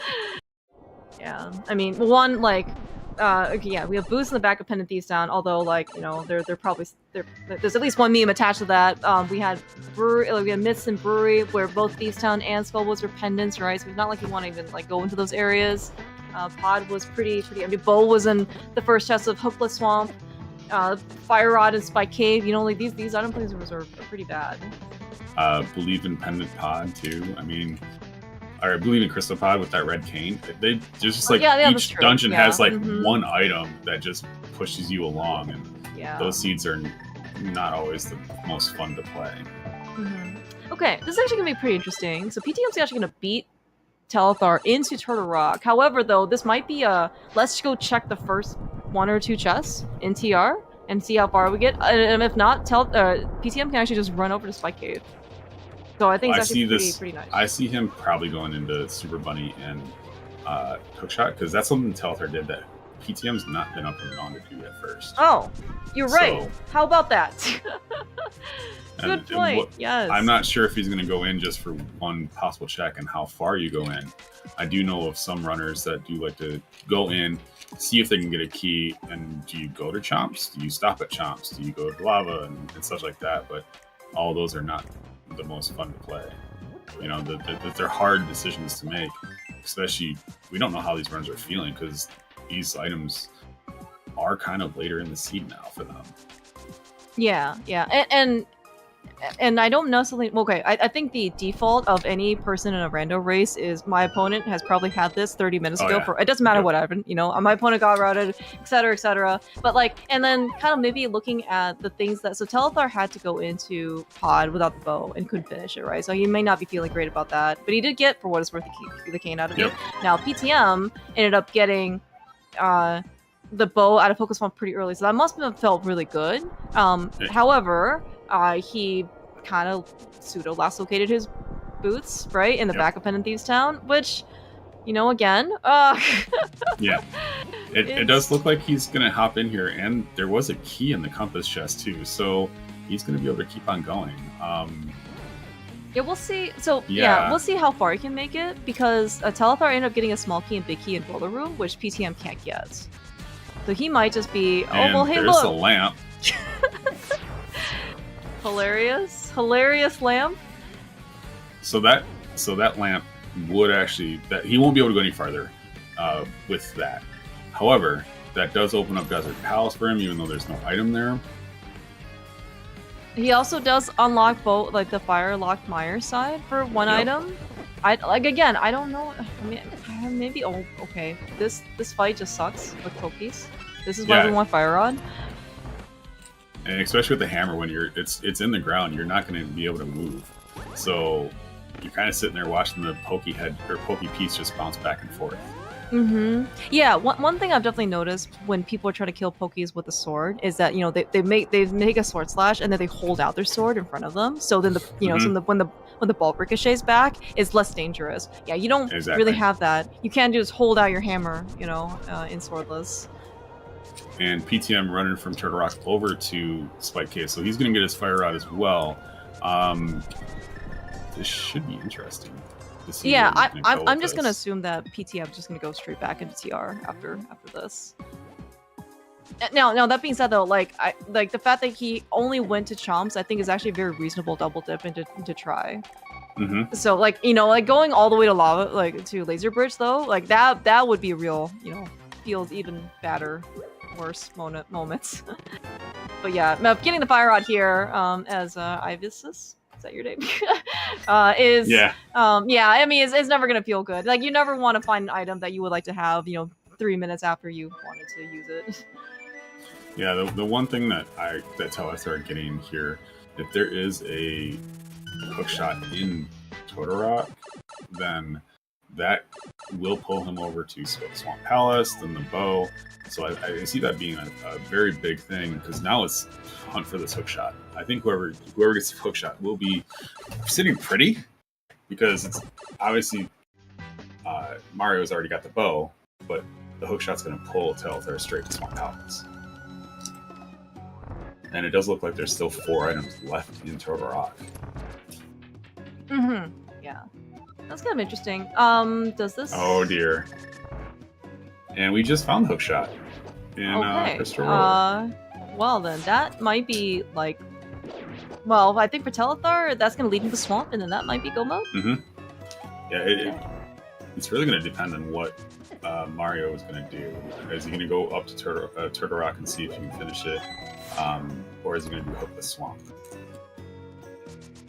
Oh, you mean continue on to Swamp? Yeah, I had to go into Swamp, Totorock because it's a clearable crystal. And that also might entice him to do Pyramid Fairy after he does Desert, right? That also could be something. But I mean, that being said though, PTM has a 2 crystal lead over Telethar. So, like, assuming PTM goes into like TR and go finds his hookshot, Telethar is still on a bit of a timer, right? Yeah. And I think both runners don't have any bottles. They're just kind of going, yep, we're just going to run with it. This is another thing where we get at least a little bit. God. Yeah, finish it off.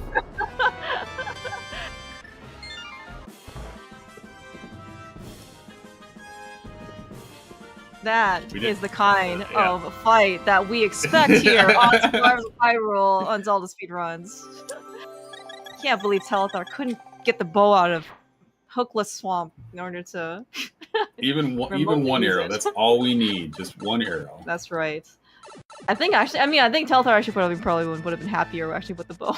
No, he didn't have enough fire rod shots, I think, to actually make to take care of all the landmosts. And a bow is, there's a reason why energy runners use it.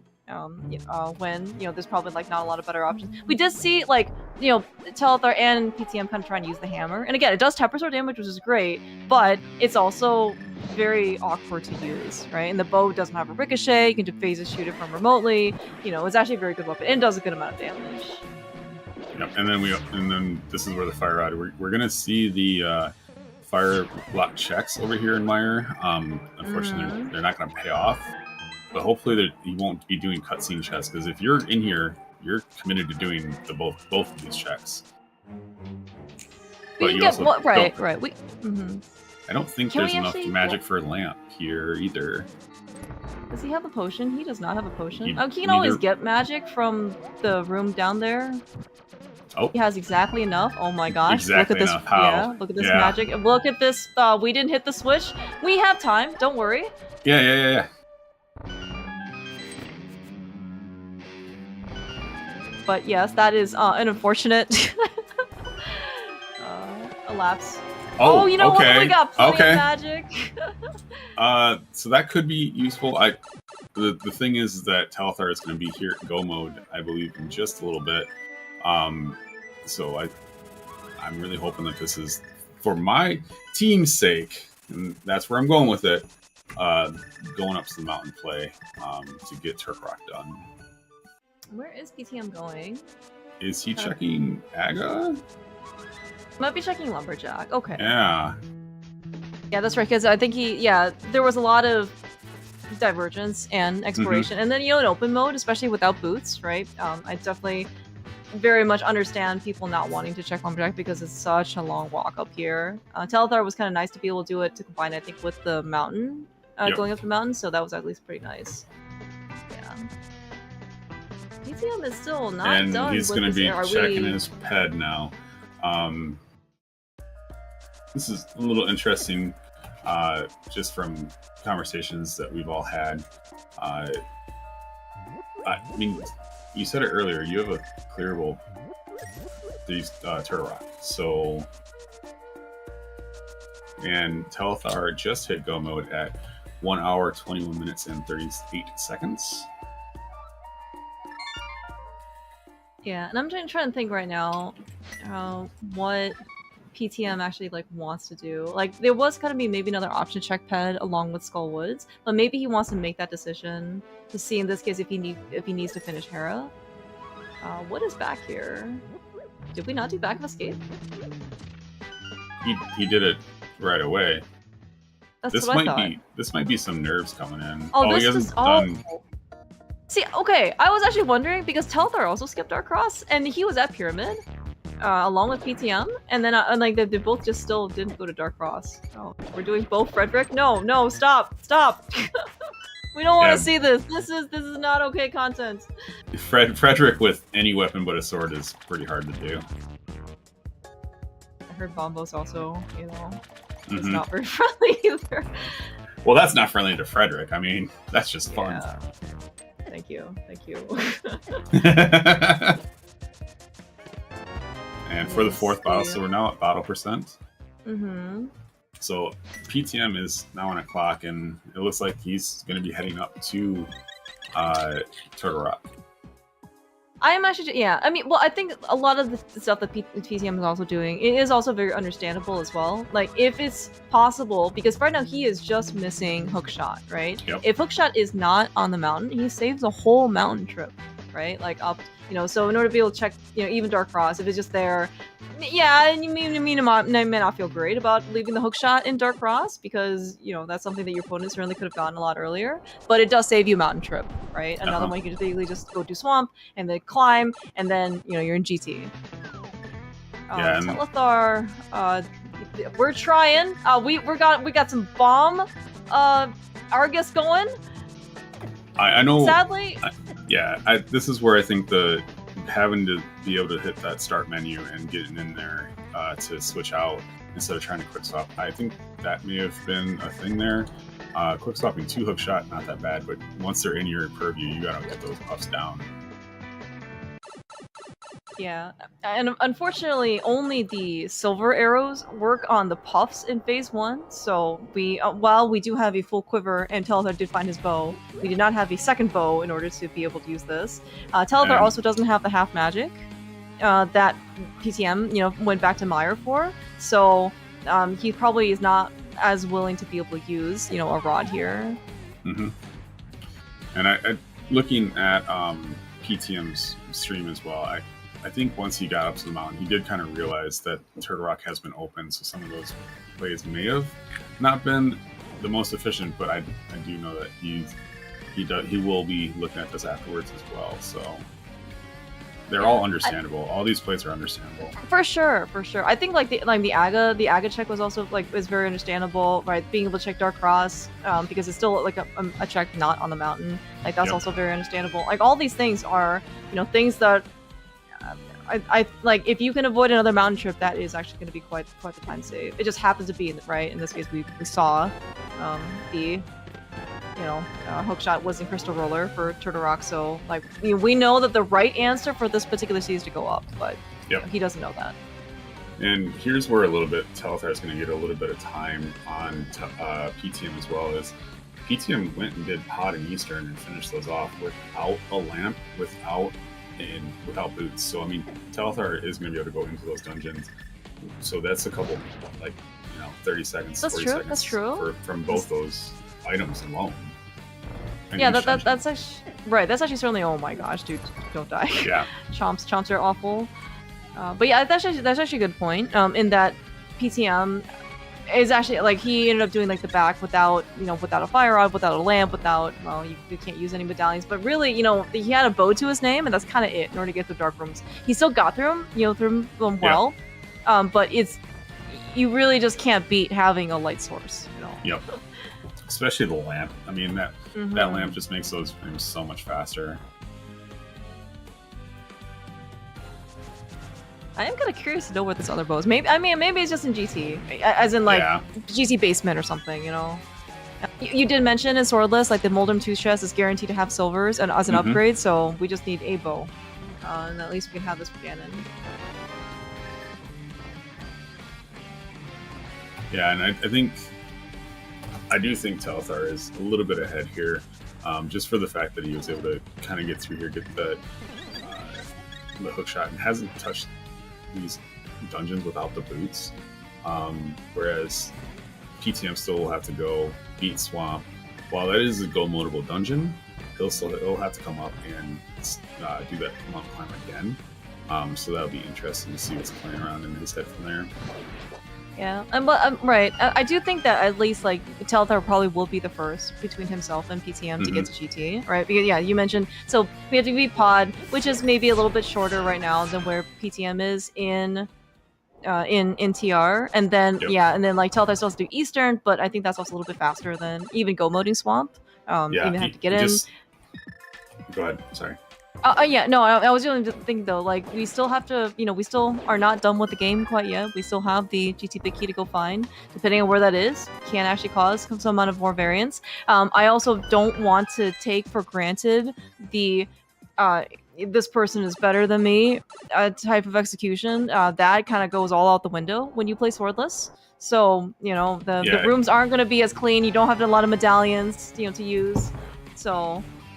Ganon also is not going to be easy without a sword, too. True. Very, very true. Yeah. I do know that Telethar went and grabbed as much potions as he could.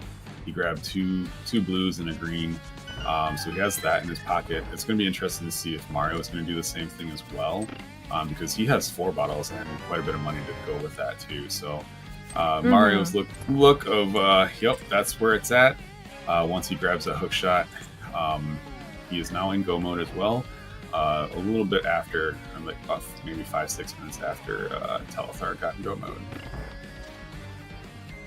Yeah, but I mean, at least like, PTM just has less stuff to do. However, though, like the less amount of stuff, kind of compared to maybe like the raw time is difference that that Telethar is still going to do and finish at least his last dungeon here, which is Eastern. It's going to probably be a little bit more. But again, like. It's once you get a GT, even if you have to find the GT Big Key, the game is not over until you end up defeating Ganon. Okay, nice boostless laser skiffs for PTM. You kind of really see this probably more prevalent in like entrance runners.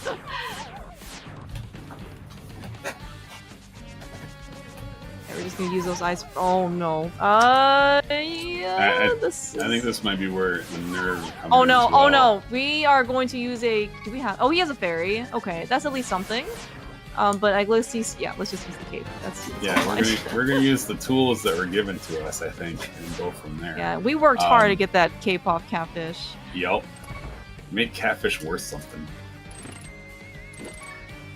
Yeah, we don't even have Burna. I guess that was our only invincibility. It's fine. It's fine. He has a fairy. It's fine. No, nobody panic. He caught it in Turtle Rock. Which again with the bug net, with the powder, with the bottle. There is a lot of stuff.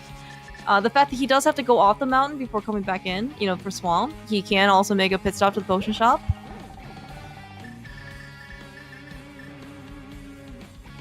Yeah, and they're both on blue now right now too. So. Trinex depends on what part of Trinex. If he does get tagged by Trinex, he's going to do how much hearts of damage too.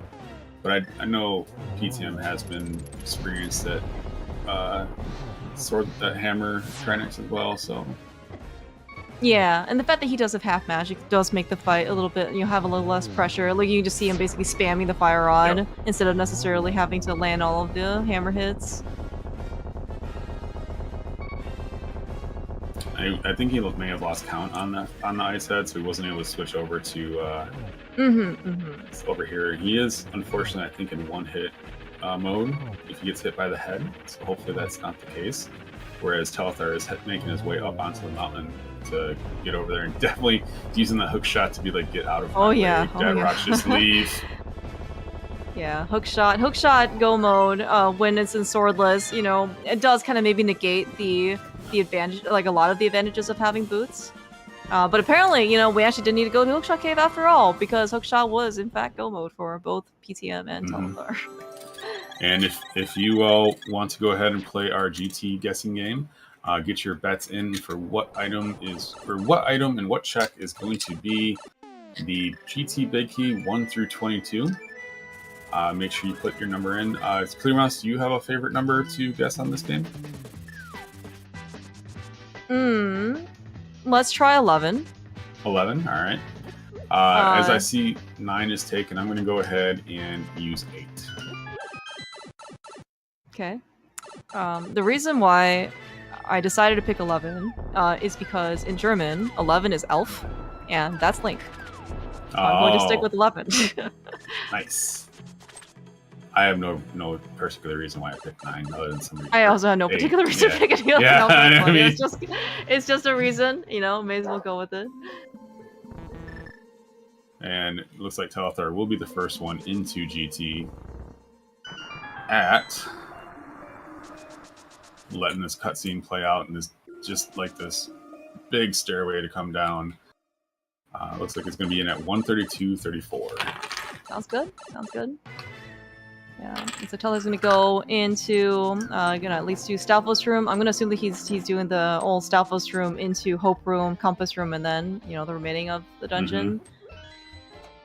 Yeah, and just, okay, so we're kind of looking at, you know, the differences between Telethar and PTM, at least just like raw time. You know, PTM is pretty much like one Go Mode swamp behind and plus one mountain climb. And, you know, some of the differences I think we probably ended up mentioning as well. You know, PTM didn't have the lamp for some of the more, like, difficult dark rooms, you know, like for Pod, for example, you know, for Meyer, when you end up finishing it. So it's going to be just a little bit, you know, Telthar's going to gain some more time over PTM for that. And there might be some, maybe like a little bit more, I don't know, like extra things that we want to be a little bit more safer, you know, at, or maybe just things to have done slightly less, you know, inefficiently or slightly less efficiently. You know, it's going to be, you know, it's just all these little things probably tend to add up more. I know that Telethar may have been on that last moment to get the hook shot or the fire rod, but I can, from the reactions that I've seen of PTM, I feel like he may have last located a few more items than he really wanted to as well. Yeah. I also don't know, like, what the, I guess, like, the general feel, or, like, mentally, you know, for both Telethar and PTM, because, you know, even in the Light World, right, Telethar ended up last locating his glove, Dark World Access, in Eastern, and then PTM, unfortunately, didn't have, like, bombs, right, when we went into Blind's Hut, so he kind of last located his Pearl. But it turns out, right, that they kind of both got into Dark World about the same time. Yeah, pretty much. Yeah. And I will... yeah. Go ahead. Oh, no, yeah, I was gonna say, just, like, the other thing about, like, the bow in Hookless Swamp, I think for many other situations where the items were placed differently, would have been, like, much better for PTM. Finding the bow there to be able to clear 2 whole crystal dungeons is actually huge, right?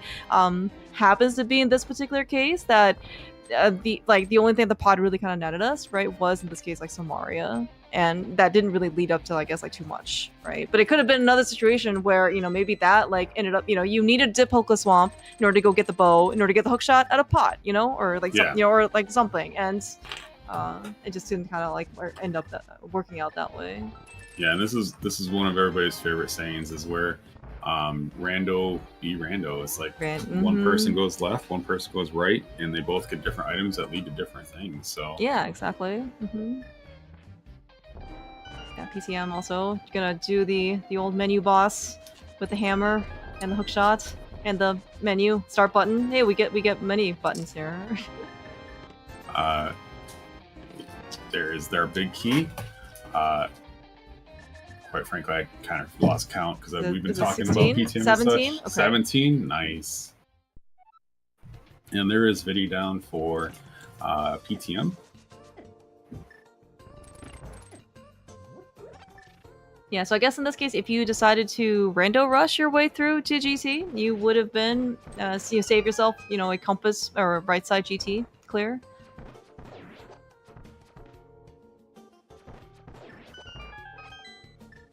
Grabbing that small magic.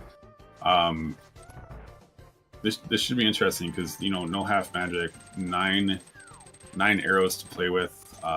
This is definitely going to be an interesting climb for Telethar as well. I mean, you don't have a sword. It's going to be interesting either way. And Mario is forsaking any type of bottle refill whatsoever, whereas Telethar will have those bottles to use on any portion of the climb Yeah. or on Ganon. Yeah, and I mean, I think Oh, also nice not. Oh, for arrows, yeah. Again, you know, the bow, and Telethar does not have half magic from, you know, Meyer. The compass chest, which is fire rod lock or fire locked. Maybe he wants to be a little bit, never mind, conservative with his fire rod. Yeah, the however, never mind. Zyzax and the Stalfos being in the fairy pack is actually really good for both runners because you can kind of go with Wild Abandon and just get a refill throughout the city or the climb. Yeah. And it looks like we're already back over to the rupee, so we're not going to be able to see any more Zyzax or Stalfos, but I don't remember seeing what the Wizrobes were in. So, and Telethar smartly using that green goo, throwing out the fire rod. Looks like we're going to have an 0 for 2 on Telethar's side with the bow, but understandable because you want to keep your arrows because you know that there will be silvers coming in. Right, yeah. And the fact that Telethar is using his potion now, I mean, you know, like, you can't take your potions with you. He has at least one blue potion left, so you know, just in order to, you know, just, like, the point of the potions is, you know, not necessarily only just for safety, you know, just in case something goes wrong, but also is for speed and efficiency. If you can, you know, so some people actually, like, use, in this case, like, a magic potion right before Cold Stare, right, to make the fight go faster, and it's definitely worth it if you have the option to. And it does look like PTM is going to go ahead and go Hope room over to the compass room. So Hope, right? Not sure how far I don't think he normally goes to Ice Armos. Oh no! That might actually be a blessing in disguise if he decides to go away and he's that's great. Making a smart play, getting away. Doesn't realize it, but that's actually going to work out for him. Gonna be quite good. Yes, that's a really good point. Yeah, it doesn't feel good, but you know, but when he gets a rando room, he'll be like, oh yeah, perfect. Yeah, he's like, I meant to do that all along. Yeah, things happen, yay! And Telethar just not checking anything on the way, knowing that silvers are going to be in the next chest that he does check. Passing it through Molnar. There was a difference of 5 minutes going into GT, so definitely Telethar's early boots and the late bow helped that out quite a bit. While Telethar did dip into Eastern and Pod, it was very quick to get through them with the lamp and the hammer and the boots rather. So, I mean, it's like you said previously though, Agatu and Ganon are still sitting there going, "Hey, we're still here. We can still decide things." The fact that we have a bug net, actually, you know, not like all memes set aside, is actually quite helpful for this Agatu fight. I think it was mentioned sometime in chat. There's a little bit of discussion where, like, do you need the bug net? No, but it makes this a lot more consistent. If you have to use the hammer, I think you're happy if you can get a 6 cycle. You know, that basically means it's like, you know, 1 hit per hammer hit. You can see in this case, like, you can't get probably like triple. I don't know if actually triples are possible, but it's a lot easier. I did see PTM practicing with the hammer beforehand. I'm not sure if he'll be using the hammer or the bug net, but watching Telethar there kind of gives me hope that I may actually be able to do swordless at some point because that was a really nice Agatu fight. All right, yeah, PTM found the big key. It doesn't even, the slightly different ordering than maybe I would even consider like the normal quote-unquote way of doing 4 chests, but he found the big key. He has a small key. He's ready to climb. Yeah, and you know, you did also point out like PTM doesn't have anything in his bottles, didn't choose to stop at the potion shop at all. However, though, like that being said, we saw Telethar use the bug net. You can also use the bug net to store fairies. So, you know, if he needs one, he can always go stop in refill room. I think it's only like 10 extra seconds if you really need it. So I think with where PTM may have been mentally with the last location of that hookshot doing all the other things, he may feel extremely far behind. That is very possible, yes. Are something that he may not want to even risk. So this would be interesting. I don't know, with the fact that the fairy pack is on the climb, that's going to help him out. We already have Telethar into phase 3. Move quite quickly through all that.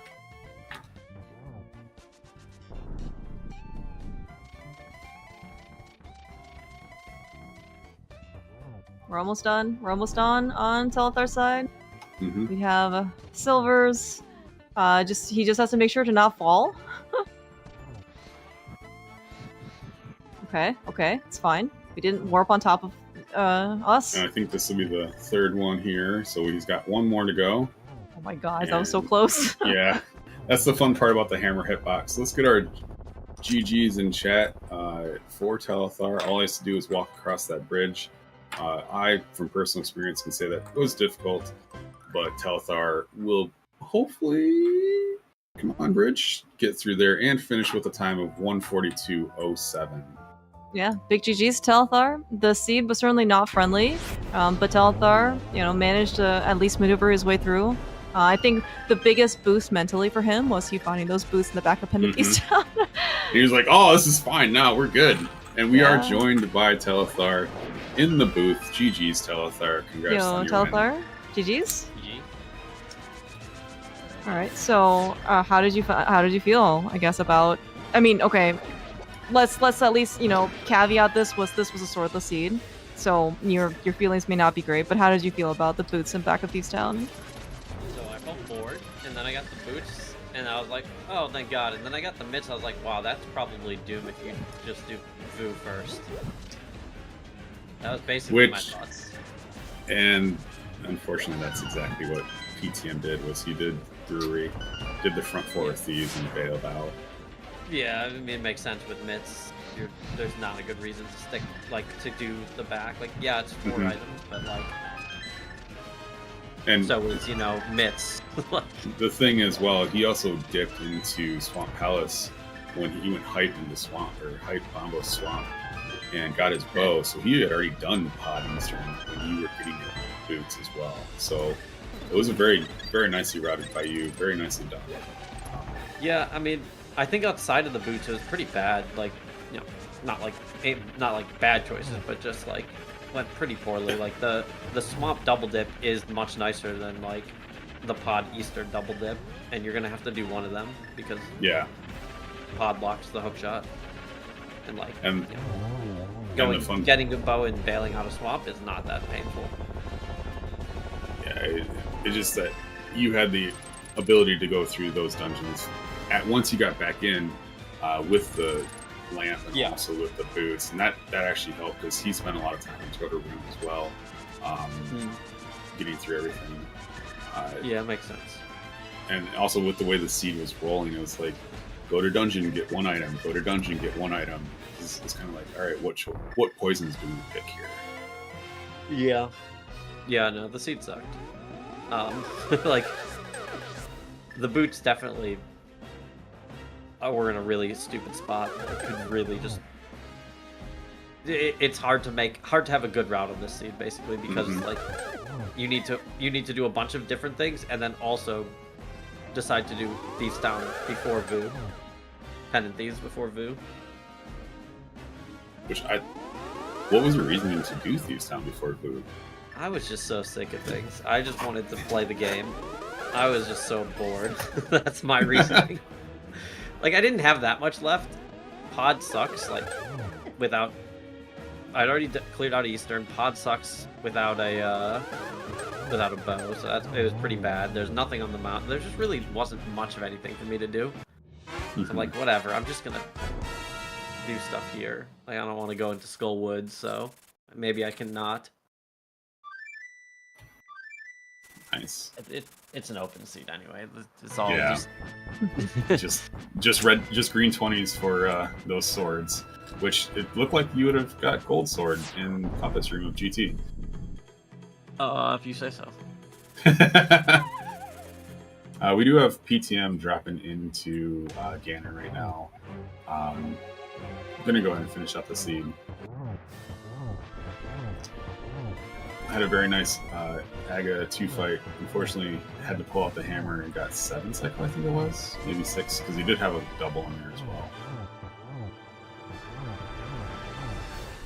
After Fire Rod Telethar, what made you go back into the desert area? You just want the crystal, or mistakes? Yeah. Oh, okay. There was no good reason to go there. Oh. Unfortunate. and no fairies. Yeah. You made very good use of the money that was given to you, where PTM kind of went to the magic shop once, and that was about it. Well, I see they have half magic, so that makes sense. I don't know where that came from. Firelock side of Meyer. Yikes. Because he did that right Imagine after having Desert. fire in Meyer. Oh, he did went that back. right after Desert. Yeah. Yeah. Oh. Right, and I was actually wondering if that was going to be something of like that was of your consideration as well. Like, yeah, because he found the fire rod basically right after you, like, you know, I don't know, like 1 minute. So, and he already cleared out Meyer. I had fire rod, or I had all of TR to do, and like that's a red crystal, and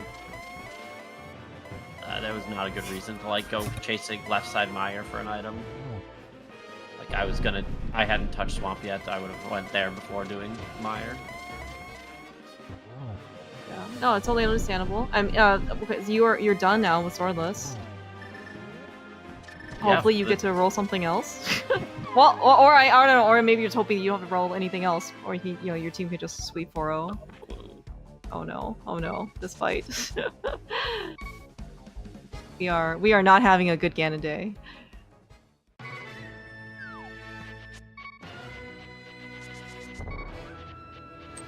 On the bright side, I got Spooky. Yeah, that's right. That's right.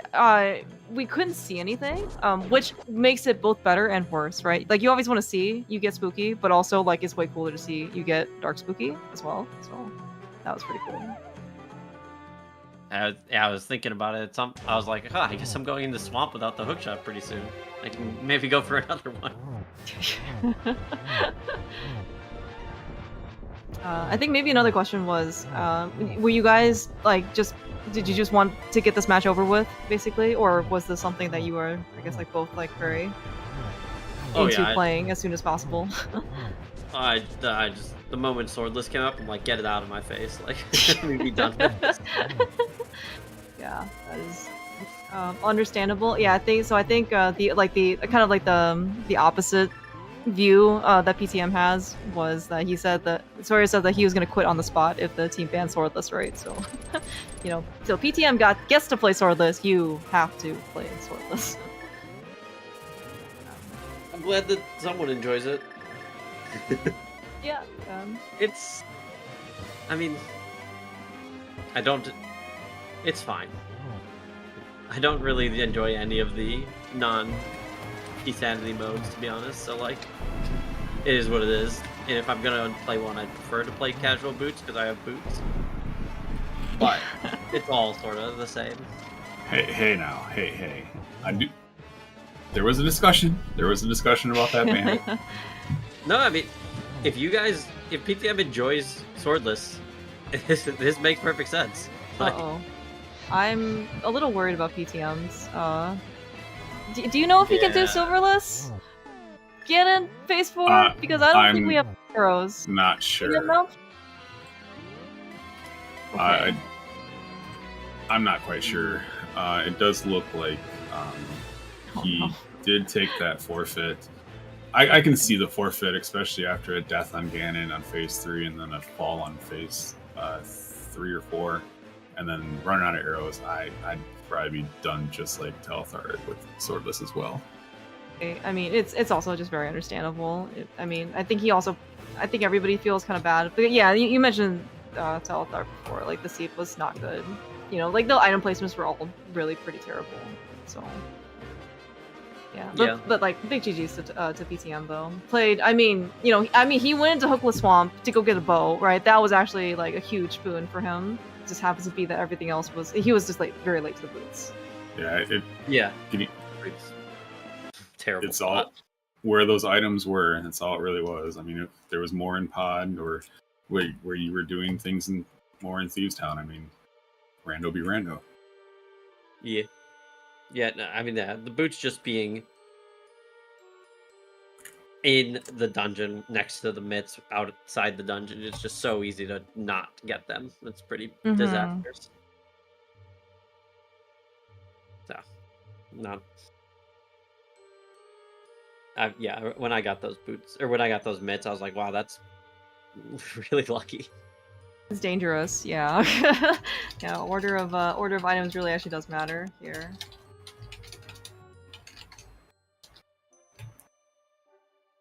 Yeah, but I mean, big congrats, Telethar, though. Like, this is first match for your team, so you certainly get to have like an earlier, at least like leg up, I guess, on the other. So you're safe for at least so far, and your other teamers gonna play. Yep. We'll see what happens. See who gets defeated, and if I'm playing anybody, maybe I'll play Sawyer in a nice ease or something. I mean, hopefully we can start with Boots, because I know last time we didn't start with Boots, and I've not heard the end of it. But that is me having to get through a pretty tall task of cross keys against Humbug. So that match will be tomorrow as well. All right, I'll be rooting for you. Oh, I appreciate that, Telethar. Thank you. We also joined by PTM. Yo, PTM GG's. Oh GG's boy. PTM. GG. Nice job, Telethar. Way to stick it out. Yeah, I think that we were talking about it, and the big thing is that I did Thieves Town before Brewery. And yeah. That is a major deal. Yeah, late boots stunk. It's swordless, right? So even getting that late boots, I didn't feel terrible about it, just because I know that I got that bow right away in Swamp, and I was able to Darkroom EP pod, and then also do Ice Palace. So yeah, I still felt my execution with those bosses where it was pretty good. And then that late hook too just really sucked. Yeah. That was your go mode, I assume? Oh yeah, because I got the lamp left, got the fire rod, and I thought about going to TR, and then I decided, well, let me scout. First of all, let me go to Desert Palace and get the fire locked item that I missed in Mire, because I went to Mire without a fire source, and then I scouted out Lumberjack and Ped because they were both in Logic because of that, and then didn't turn out to be anything. Makes sense. Yeah. But that's how it goes. It's Survivors of Hyrule, man. Bracket stage. It's going to be a tough row, no matter what mode, no matter who we're playing now. This team's tough. Yeah, I think this is the first time you actually get to sit down and kind of watch us play, whereas in group stage, it was the other way around, where we were all like, go PTM, yay! Carry me, please. Hey. Yeah, that's what we said, actually. Well, you get to watch tomorrow at, what is it, 3 p.m. Eastern, right, Sawyer? 3 you're playing, p.m. Eastern. Yep, Yeah. you're playing Humbug in Cross Keys, so it's going to be Team Captain Humbug on the Boomeranger side versus yourself. Good luck. Should be a fun match. Thank you very much. And I don't think I saw the other two other matches being scheduled, but you also have 4 weeks to do it, so I think everyone was just very gung-ho about trying to get these matches out as soon as possible. So it was really great to see. Alright, but yeah, thanks you guys so much for playing. Sorry the seed couldn't be better, but you guys got through it, and it was still strictly better than whatever was in the Rumble stage. That seed can burn in a trash can. Yep. GG's PTM. And then thank you for the restream. Thank you for the comms. Looking forward to watching that Cross Keys game. But I'm gonna go grab dinner. I'm very hungry. I bet after 3 races today, you're busy. You have 3 races today? 2? Oh, just 2? Just 2. Kaz Boots, Yeah. This one. I guess it's There's just 2. no Kaz. Yeah, there's Kabuki in this, but yeah, Okay. same thing. Oh yeah, Kabuki with Faker. That's right. Yeah. Well, thanks Clear Mouse, Sawyer, and Arya for hopping on comms and tracking, and Cubs for organizing everything. I know it was Cubs. I don't know how fast you got home to put on the restream, but thank you very much regardless. No, big thanks to Cubs basically for making this happen. I was not optimistic, but you know, he pulls miracles. So thank you so much, Cubs. And thank you, Arya, for tracking. You did a phenomenal job. They were basically immediate whenever, you know, the item somebody picked up an item. So thank you so much. Yeah. Thanks, Sawyer. Bless. Thank you, Clear Mouse. Thanks for inviting me. GG's to both the runners. Very nicely done. Can't wait to see you all. Well, I mean, after I watch it back, but can't wait to see you all in our chats tomorrow for the Humbug vs. Sawyer Kowalski's match. So, yeah. Thank you all. Alright, I just want to add my GGs. Thank you very much, all of you, for being here. Everybody for joining us. Clear Mouse, Sawyer for comms, Arya for tracking. Thank you, everybody. Keep an eye on the ZSR schedule. This is going to be it for us tonight. Hopefully, we're going to get at least some of the races tomorrow on Restream. We'll have to see how things go in the morning. But keep an eye out on that. Any final thoughts before we head on out? Thank you again, Cubs. Big thank you for putting on the restream. Alright, until next time, thank you very much, everybody. Appreciate y'all being here. Stay safe. Still a crazy world out there. Until next time, everybody have a good night. See you soon.